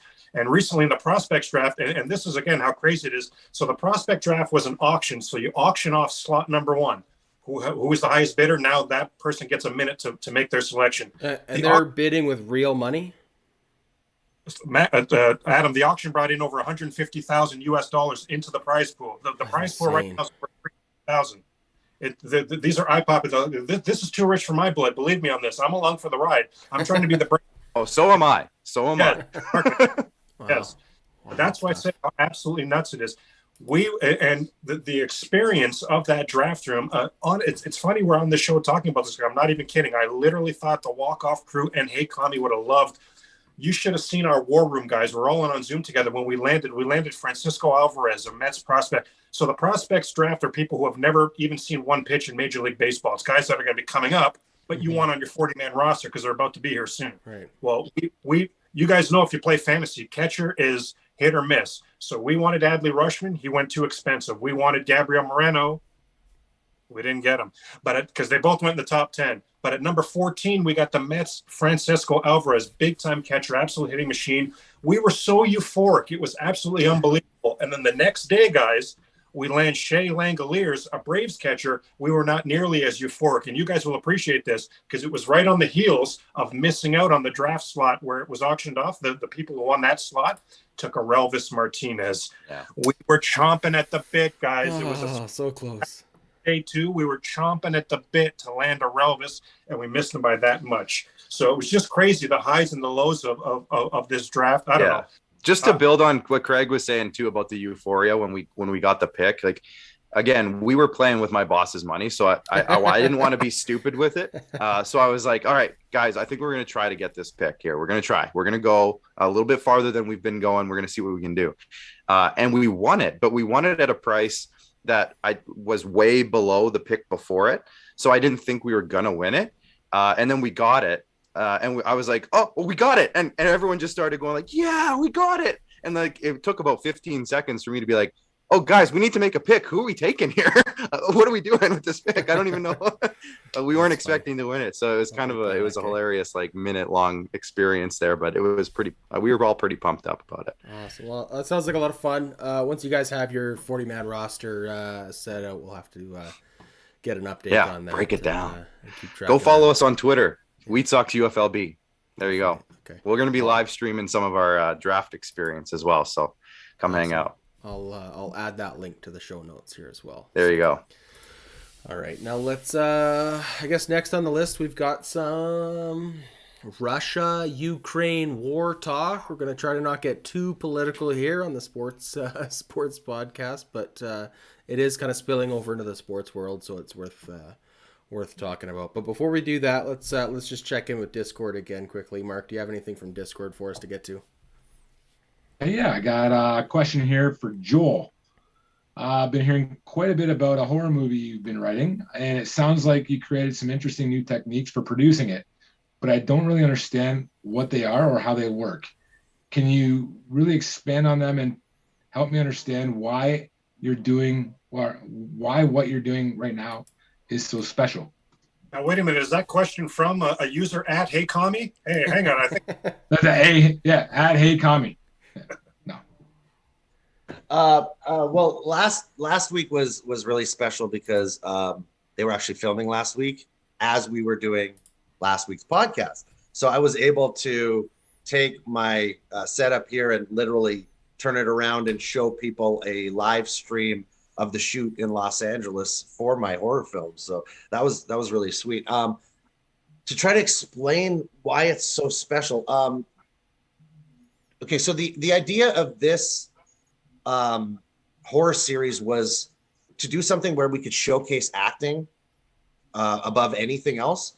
So what I did was, instead of making a show that is just like, let's say Ozarks, right? That's a popular show, right? You're watching Jason Bateman play a character, and you see the storyline of his character go on over the course of a few seasons. What my movie / series is it's 50% of Jason Bateman as an actor and the issues that he would go through playing the character, and then the other 50% would be the character. So my series it's not about established actors, though. It's about actors that are needing to break out. So my show's kind of about trying to make stars out of the next generation of actors. So what it does is about 30% of the show is you seeing the auditions and the painstaking process of them leading into getting a role and then transitioning into that role and playing that role in a show. So not only do you see a character and their story going on, but you see the person behind the character and the difference between who the real person is and the character that they're playing is. So how will that work with the finished product? I'm so curious to see how this turns out in the end. It's really interesting. So the selling point of this entire thing was I went up to the producer, and the producer wanted low budget horror. Okay. And low budget horror is usually about 3 actors set in 2 locations with something very easy to visually produce, like Blair Witch. Take 3 people out into the woods, rustle some trees. 88 minutes later, you've turned $30,000 into $450 million, right? So that's for low budget horror, that's the ultimate goal, is to take something that's so small, but get such a wide reaction to it that you make $500 million. So when I was coming up and having to pitch low budget horror, I was like, let's not do super small cast. Let's not do all of these standard cliche things that always happen in low budget horror. And I said, what happens when you take a script and you get 3,000 people to audition for that script? Do you have to pay them anything? And they told me no. And I said, well, that's your movie right there. That's a big chunk of your production. You use the auditions to show all of these different actors, and then you go from 500 actors to 50 actors to 10 actors to 3 actors to that one, like American Idol. But instead of singing, they're acting. So will that be confusing for the audience to keep track of who is playing a particular role? No. I thought you think that it might be, but the scenes are going to kind of be repeated. Almost like you'll see an audition originally, and you'll see one person playing that role in that audition. But then later on, like when we get to the fully produced version of the show, which is more towards the 3rd act of a film or the final few episodes of a series, you're going to see one person in that role. And it'll go from a very amateur visual look all the way to a fully produced, which what you were seeing last week was on set, full lighting, a full movie crew, bringing that self-tape audition that you saw 3 months ago to life, right? So you see literally all the processes of somebody just coming in, say at American Idol, and they can sing a song, but now at the end, they are the American Idol, and they have all the makeup on, and they're a total star. Just imagine all of that process through a movie. Very cool. The idiot in me is still having a hard time picturing this. I'll actually be able to and I'm show looking you forward to seeing how this turns out. Because I have the dailies now, and they're actually starting to edit some of it. Really so cool. I'm not supposed to, and hopefully none of this gets back to my producer. Because hey man, you have 15 people watching you right now, and they are tweeting up a storm. Let me tell you, my movie stuff never. I'm doing it right now, yeah. Over, right? So I'm hopefully my producer isn't watching this, being like, "You're exposing way too much. I'm gonna kill you." But I'll be able to show it to you now over the next. Give you visual examples of it over the next month or so. That'll be great. Looking forward to that. All right. Well, good question there from Discord. Thank you for that. Let's move on now. Just a couple last talking points here. This one is Dominic Hasek. Hockey fans might remember him. One of the greatest of all time to ever play net in the NHL. I think pretty tough to argue that. Pretty critical of Alexander Ovechkin and the stance that he took, or I guess the soft stance that maybe he took on this whole invasion of the Ukraine. Had some choice words for Ovechkin, called him a bit of a chicken shit, and called for the NHL to cancel or terminate the contracts of all Russian NHL hockey players. Fat chance that happens, right? Yes. Yeah. Very fat chance. That's not happening. I guess, I assume none of us here are in favor of war right now. almost never, I suppose.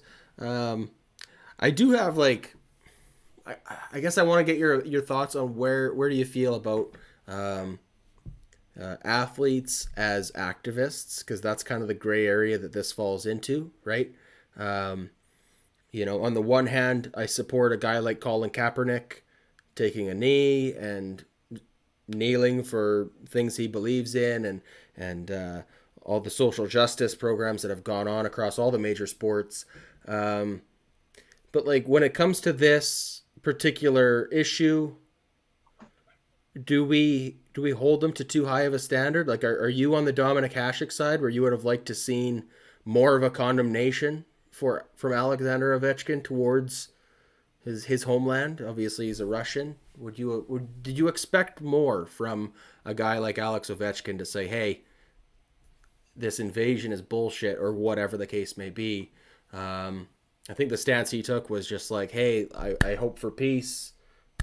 Let's get there. Like I want this all to end."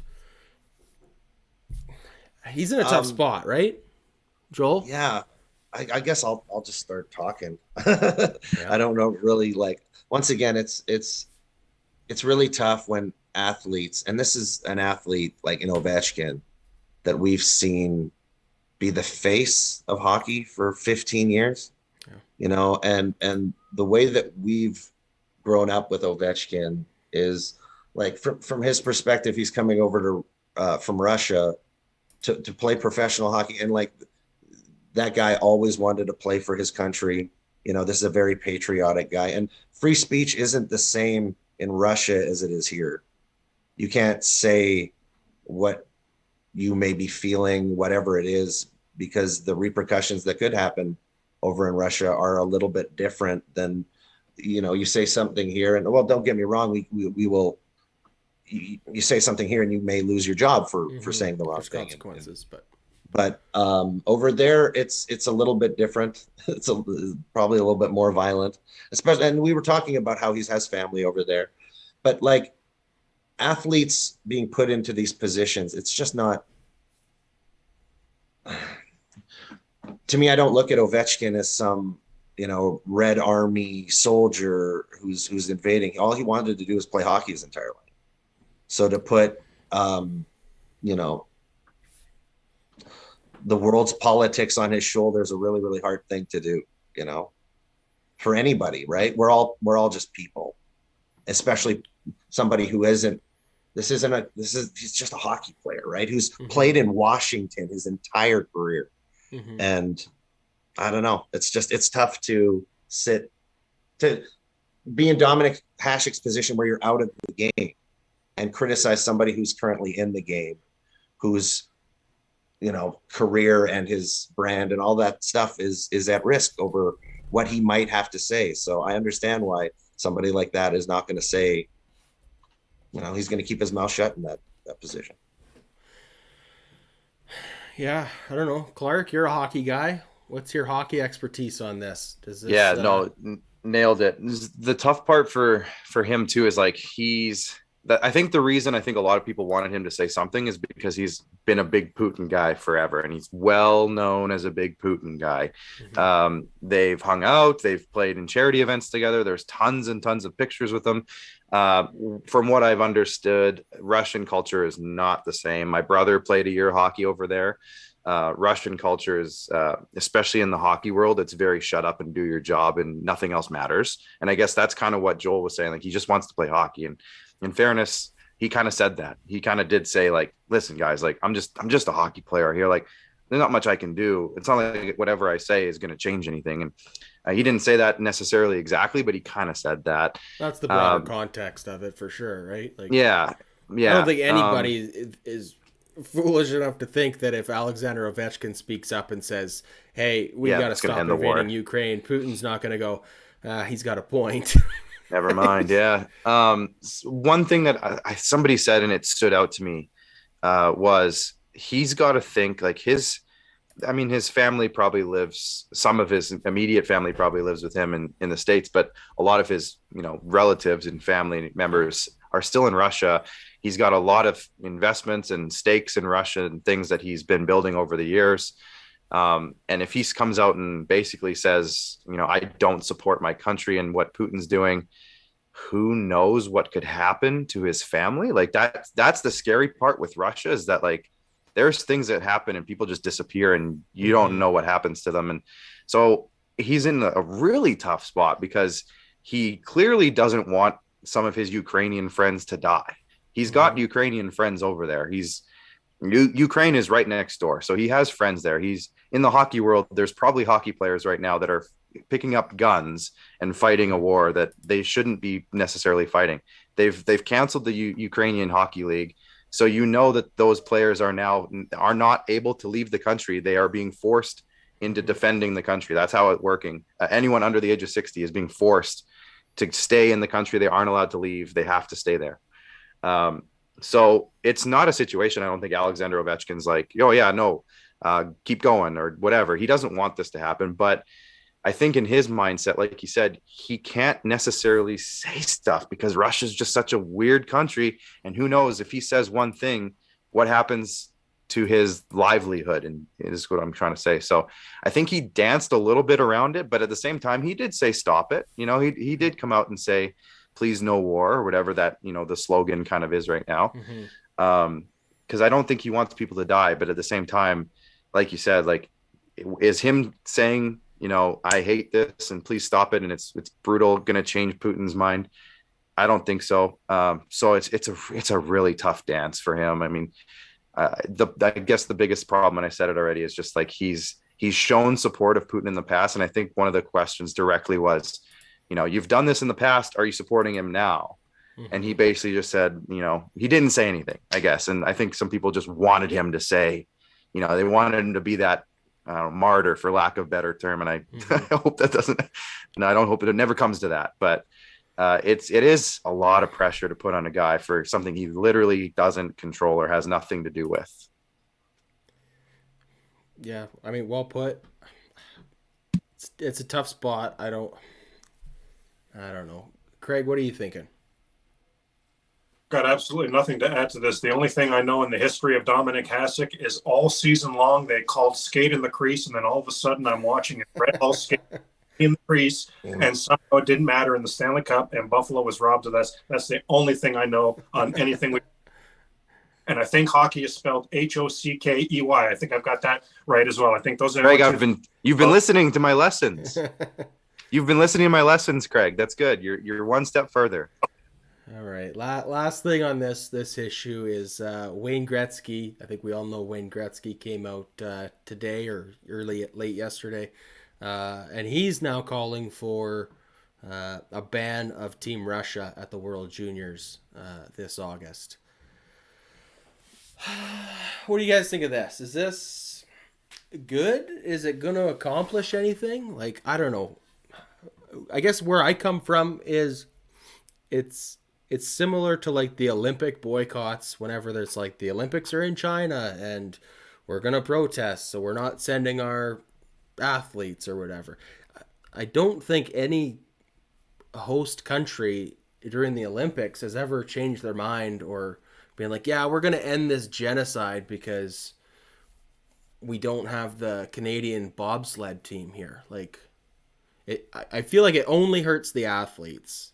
And I don't think it changes anything other than it makes for an announcement that a country or an organization can make to, indicate that like, hey, we are on the woke side of things, that we personally or as an organization or as a league or as a corporation, whatever the case may be, we are against this invasion of Ukraine. So we're going to do whatever we can. But it's like, it feels like an empty gesture, and I wonder if the opposite is true. I wonder if having them there would serve a purpose, because now you've got teams from all over the world, and then the Russian team going back saying, "Man, nobody wanted to talk hockey at all. 0 countries wanted to talk hockey with us. They all wanted to talk about this. They were all against it, et cetera, et cetera, et cetera." I wonder if something like that is even more effective, because it resonated with me when you said it's only going to hurt these players. Because and it resonated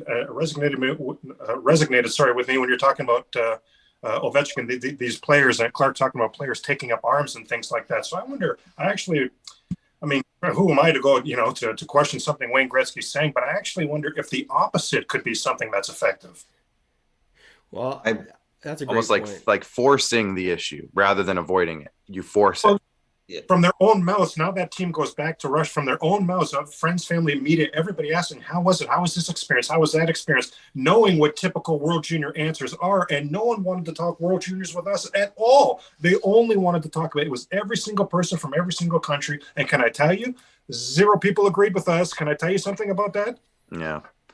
Again, I don't know Russian culture enough to really say like who supports what over there, but I mean, there are some huge protests in Russia going on too that they didn't even want it. So it's hard to know, like, is the country itself, are the people itself, are they all really wanting this to happen? I don't know. I imagine that a bunch of 17, 18-year-old hockey players probably don't really care, honestly, about if they do or don't. I would hope that a lot of them probably, again, they all play hockey against their Ukrainian friends. For a lot of them, they're right there.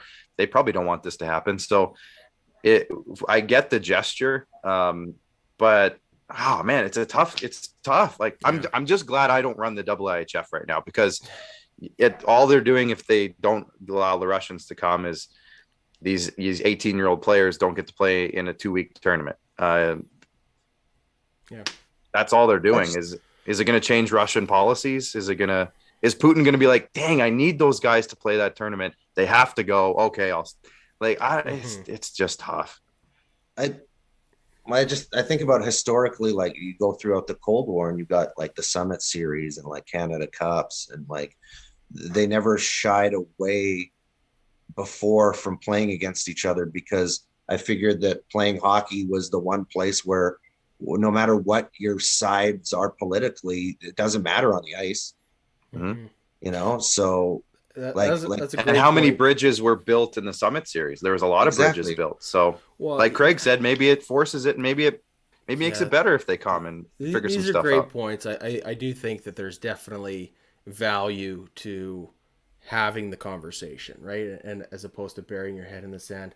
I think this goes beyond just hockey. And again, not to get too political, but like society in general, we're so divided on so many issues, right? The pandemic has really pushed both sides of center to the extremes. I don't think that's healthy. I think the biggest problem facing our world right now, not to get too like preachy, but is that like we're not able to have difficult conversations and have a disagreement with our brothers and our best friends and everything, right? Because like if you bring up a question about the validity of this or that, you're labeled as a Nazi or as an anti-vaxxer or as a racist, and it's like, whoa, like where do we come back together, and I don't know, it's frustrating that,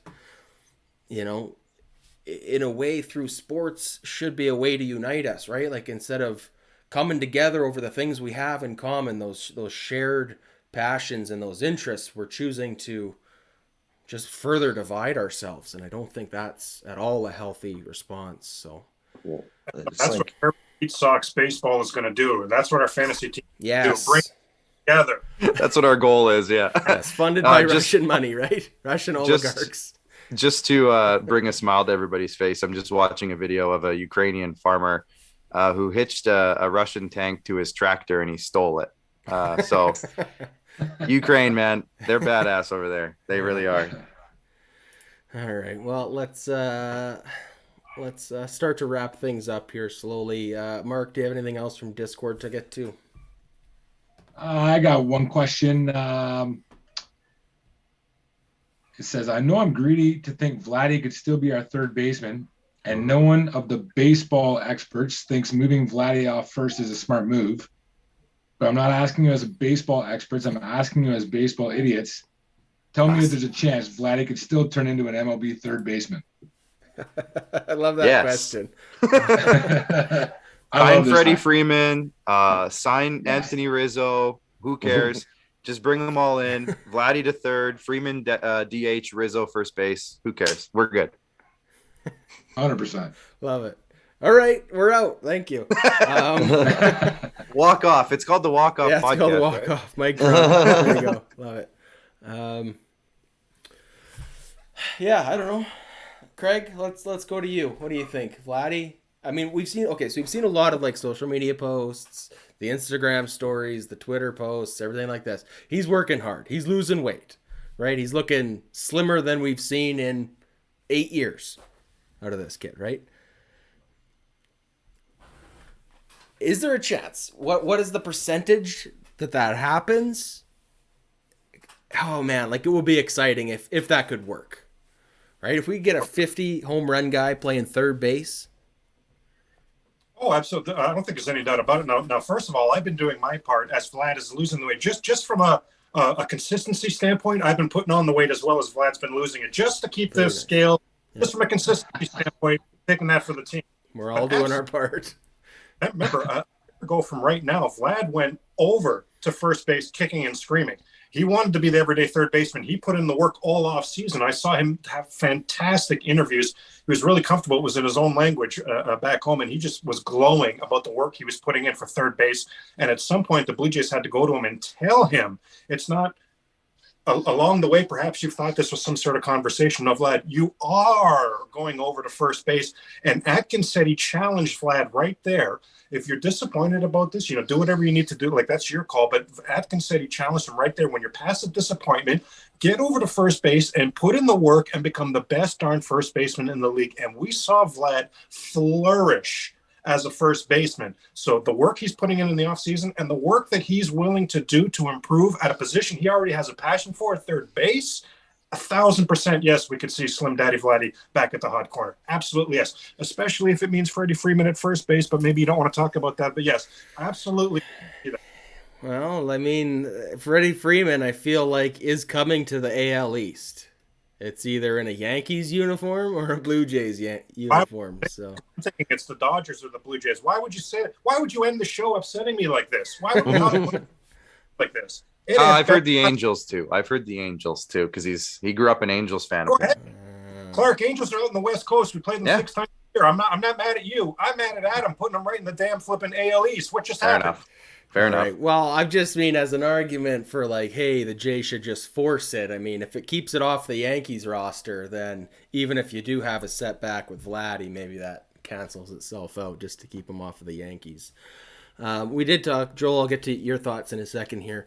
We talked earlier in the show about the role that social media plays with guys like Kyler Murray and Russell Wilson deleting their teams from their social media profiles.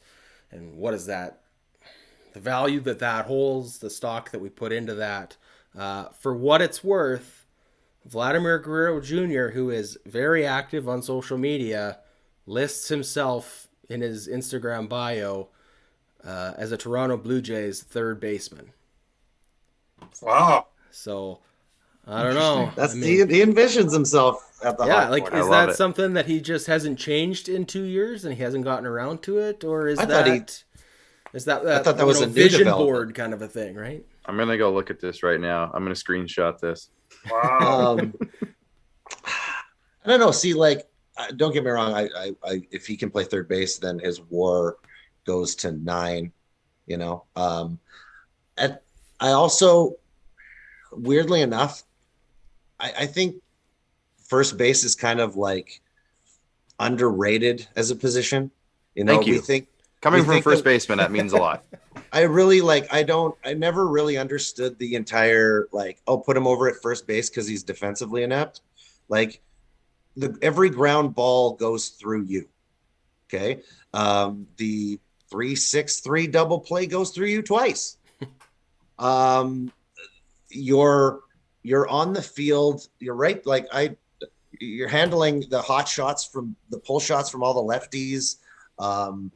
The position can become this like captain's position in the infield, right? Like if it's something that you've got the ability to talk to the guys who come to first base, and it becomes more of a position where you're a little bit of your social side comes out. And I love that about Vladdy, but I also love the consistency and the ability to play 158 games that first base gives you. Okay. And over, like Soto missed time from COVID last year. But Acuna has missed time in the outfield. Tatis has missed time. Trout has not been healthy since 2016. And if you're going to say Vladdy at first base gets you 158 games for the next however long of him playing every single day at first base, what's the point of moving it? I mean, that injury prevention at first base, that's a great point. That's a tough argument to counter. I mean, even if he can go to third base, but like you said, he's playing 125 to 140 every year. 158 out of Vlad at first. I'll just devil's advocate it, right? I don't mind him at first sexy. base. Look what he did. He went to first base, second in MVP voting. Okay. He seems happy there. I'll take that. About a three-way. I'm talking about Freeman getting time at third, Vlad getting time at third, and Espinal getting time at third. I'm looking to take games off of Vlad's plate. You play 12 games over every 2 weeks. The two starts where our ground ball pitcher Ryu is starting, I've got Espinal at third. Vlad is on a DH or sit. I'm also looking to give Freeman that same rotation.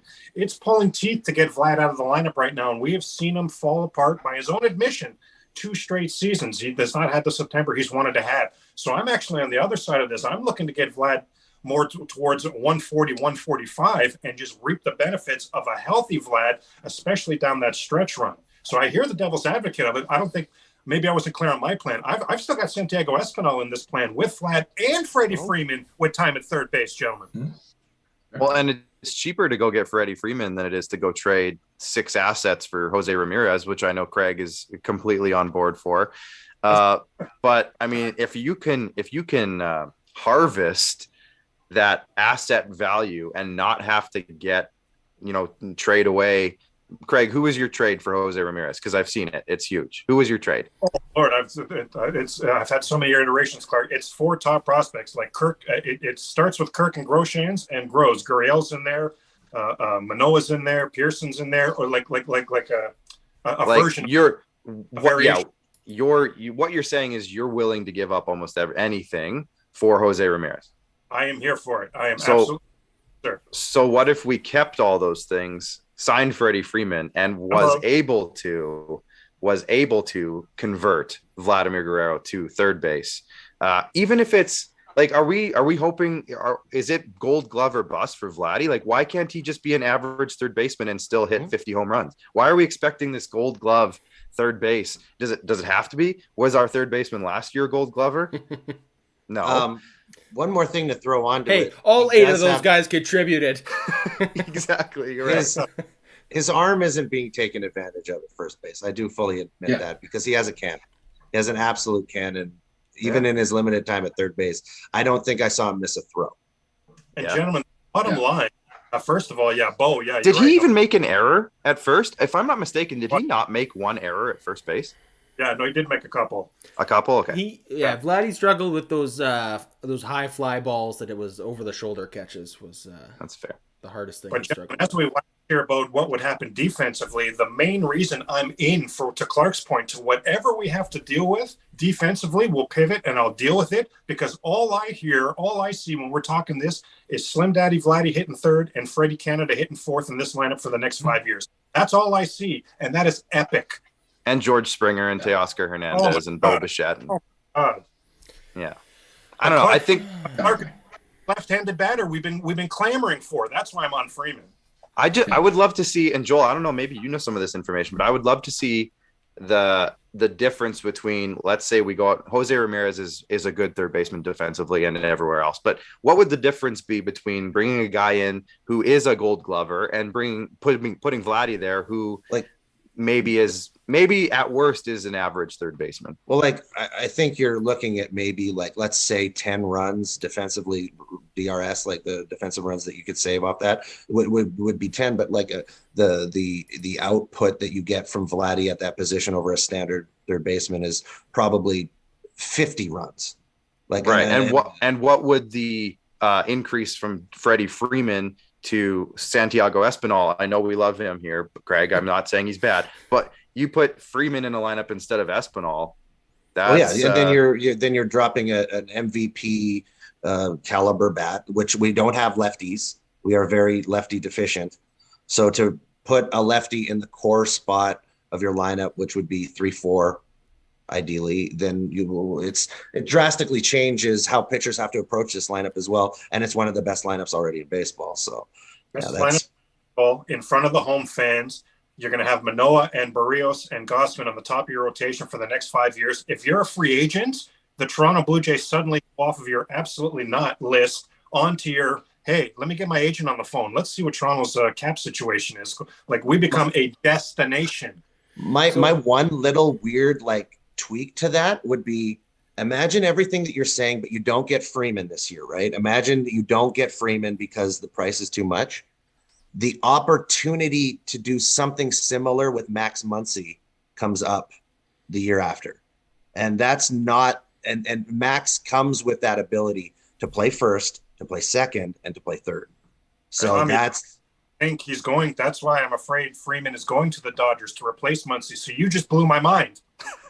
Yeah, I so who knows? Who knows, man? It would be interesting. Either of those possibilities. So the takeaway that I'm getting from this is our options are either Vladdy and Jose Ramirez or Vladdy and Freddie Freeman. But with Freddie Freeman instead of J-Ram, we don't have to cash in 4 or 5 lottery tickets. Exactly, yeah. Yeah. I don't know. There's I don't know. I think Brandon Drury is a good option too. I really like Brandon Drury. Bring him back. Oh man. Well, you guys, this has been a lot of fun. I've had a lot of fun chatting ball. I don't know how we still managed to squeak 2 hours of, I guess, not all of it was baseball talk, let's be honest. But we had some good conversations. Before we do go here, I do got to do some selfless promotion here. The Walkoff podcast is sponsoring a slow pitch tournament in Calgary this summer. So the Craft Island Slow Pitch Tournament in Calgary, June 24th to 26th. It is a 12-team tournament, so if anybody's interested in a really fun weekend in Calgary in the end of June, get in there. There's prizes for the top 3 teams. There's going to be a beer garden. There's going to be music and entertainment.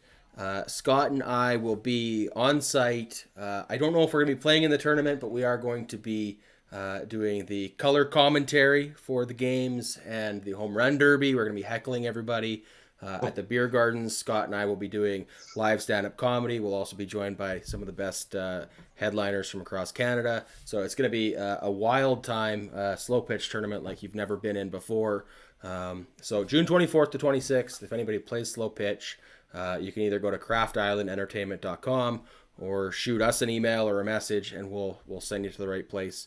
But that's going to be a lot of fun.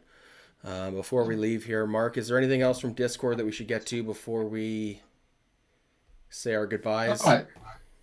One last question. Just question here for everyone. Looking like the lockout is going to cost us a few games this season. Can everyone please recommend a show on Netflix or another streaming service to help me fill the void? What are you guys watching, basically? All right, let's start with Clark, the guest of guests today. Yeah. Well, this won't last very long, but there's a show called Murderville that just came out, starring Will Arnett, and it's all improv, but it's like full production value of a real show. And he just brings on guests, and they have to be basically a detective and solve a murder case within the episode. It's all contained in one episode. There's only 6, so it's only going to last you probably like 2 nights tops. Because you're going to fly through these. They're only half an hour. That'll cover 1.5 baseball games. Yeah, more or less. But man, is it funny. It was really well done. So that's one that I watch. If you want to get into a longer series, like there's so many. I just rewatched Seinfeld. Like, go rewatch Seinfeld. By the way, Seinfeld. I just finished Seinfeld too. It still holds up. Yeah, Seinfeld, it holds up, but it would not last in today's world. Especially the early seasons. Man, they pushed some buttons on some topics for sure. Like, it would not last. That's but funny. Love that show. Hey, I just watched Seinfeld with my daughter, and we skipped the first season because I thought if I introduce her in season 1, she's not giving this even one episode of a chance, right? So we started with season 2, and she loved it. Yeah, I was impressed that she appreciated it at 10 years old. So, All right, Greg, how about yourself? Kramer is like his UHF character in season 1. He's not even Kramer yet. So yeah, no, move past season 1 of Seinfeld. Yeah,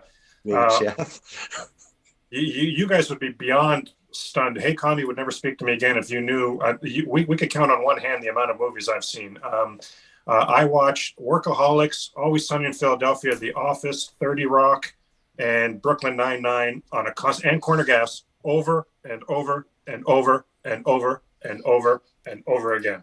Craig, how did you feel about Moneyball, Craig? Moneyball is one of the worst things I've ever seen. Hey, Tommy loves it too. I said it was just so bad.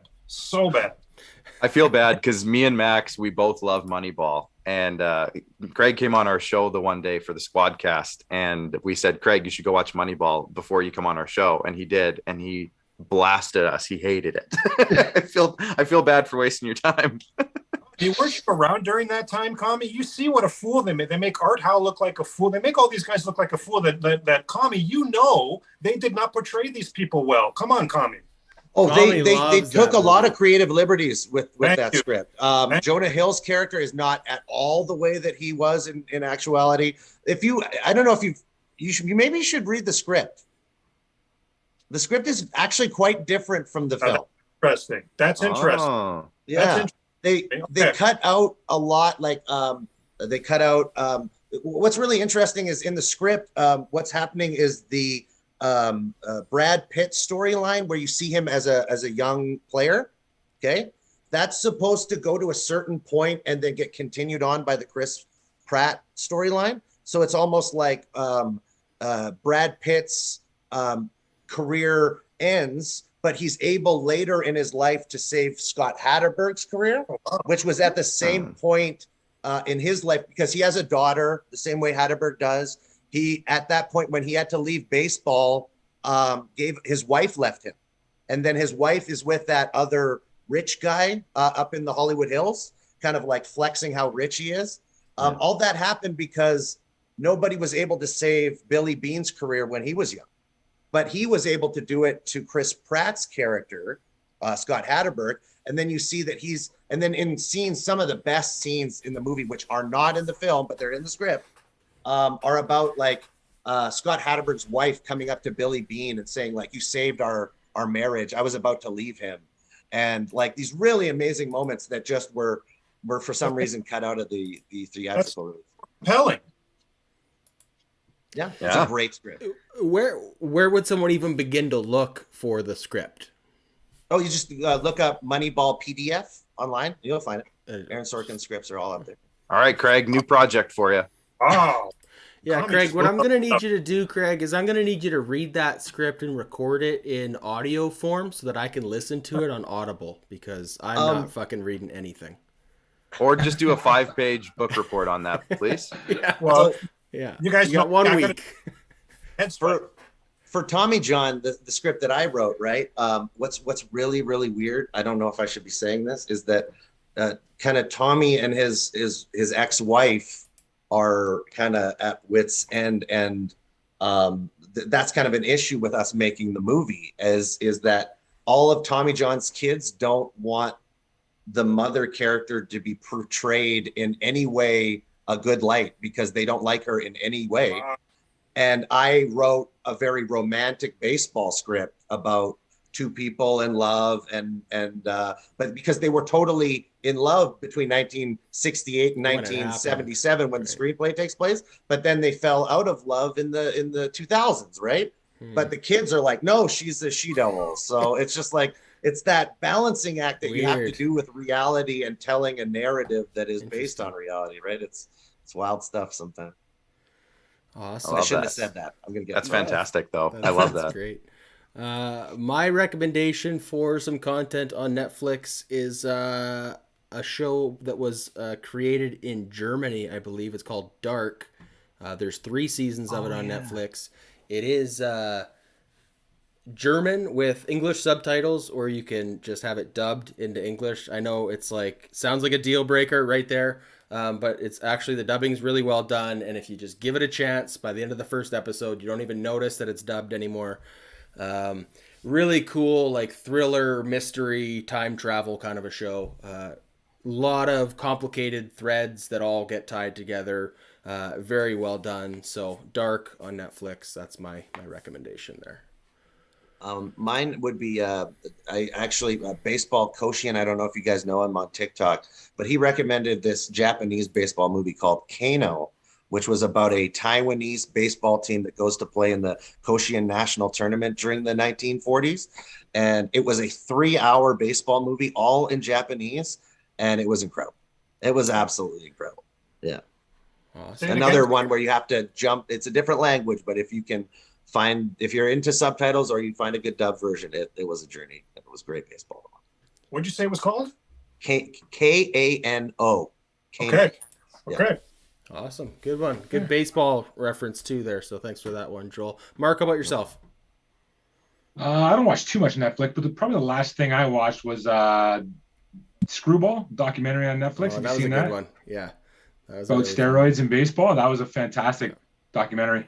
That's the one with the dramatic reenactment with children, right? The kids. Yeah. Yeah. That's a They good got one. those little Screwball's scenes a in the good middle with all the little recommendation. kids. Yeah, it's really Yeah, funny. check 13-year-old that out. A-Rod. Oh man, Yeah. I gotta check It's that awesome. one out. No, It's a good Screwball one. is a great one, so thanks for that. All right, well let's say goodbye here. But before we do, let's just quickly jump around the table here and see what everybody's up to. So Joel, we know everyone that you're working on the movie. You're busy on TikTok too. So where can people find you? What are you up to, man? Right there, hey_commie on TikTok. I haven't been able to do as much baseball stuff lately because of the movie, but and because of the lockout. So but that's where I am. In about 2-3 months, I'll be able to get you guys all information on where you can see the film. It's called Live Feed, and it's gonna be really, really fun. Awesome, great. Craig Ballard on TikTok. Hey, Kami's still got some great stuff going on too on TikTok. Kami, who was the 708 home runs from the other day? The projection guy whose injury was cut short. I cannot think of it. Ted Williams, minus the World War II and the Korea when he was in the war. Oh, I thought somebody. Oh, my bad. Okay, somebody guessed that, but then you added on and the Korea War. Is that now I get? Yeah, and the Korean War was because some people just assume that he only missed time from World War II, but he actually flew fighter jets in Korea. So Got it. Thank you. Okay, yeah. Well, I would really appreciate, honestly, at Wheat Sox UFLB. I'm not even kidding. We'd really appreciate your support, checking us out there, you guys. got it. I want to promote. I think it's got it. So much darn fun. We picked number 17 overall in the draft coming up. So looking for a lot of content. Look forward to a lot of that. We just want you along for the ride, guys. It's a pretty epic, epic. It'll be a lot of fun. We're hoping you guys are part of it with us. Really cool. 100%. Yeah. So Clark? For me, I got the same answer, I guess. Follow along with that. Like you said, 17th overall pick. So we got some options. It's going to be interesting, but we'll probably be live streaming it in some form or fashion for the most part. I'm going to be co-hosting the actual first round broadcast. So I'm going to be at a desk with the commissioner of the league. His name is Dean Millard. So if you're from Edmonton, you might have heard of Dean Millard.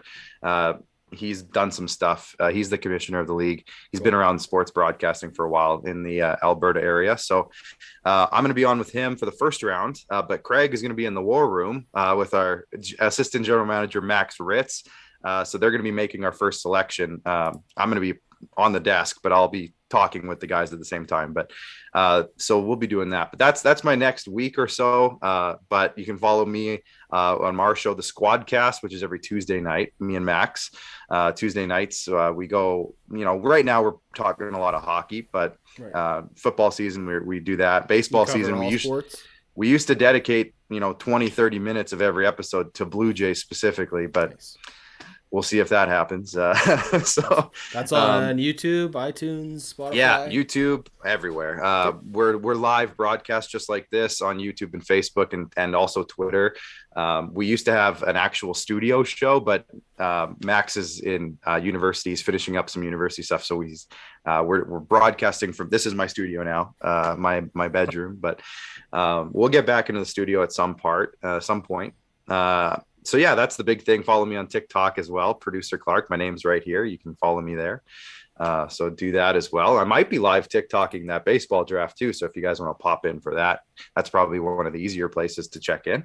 And yeah, we're going to have some fun with it. So that's kind of it. Squadcast, that baseball draft and yeah, we're doing some good stuff. Very cool. Well, thank you so much for joining us today. Mark, thanks again so much for babysitting the Discord.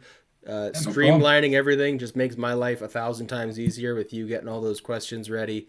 Thanks for keeping an eye on the live chat there on YouTube. And thanks for everybody in YouTube who's been throwing some comments and questions our way. It's been a lot of fun. Yeah, that's, I guess, it. That's a wrap on episode 5 of Long Toss. So everybody else, enjoy the rest of your night.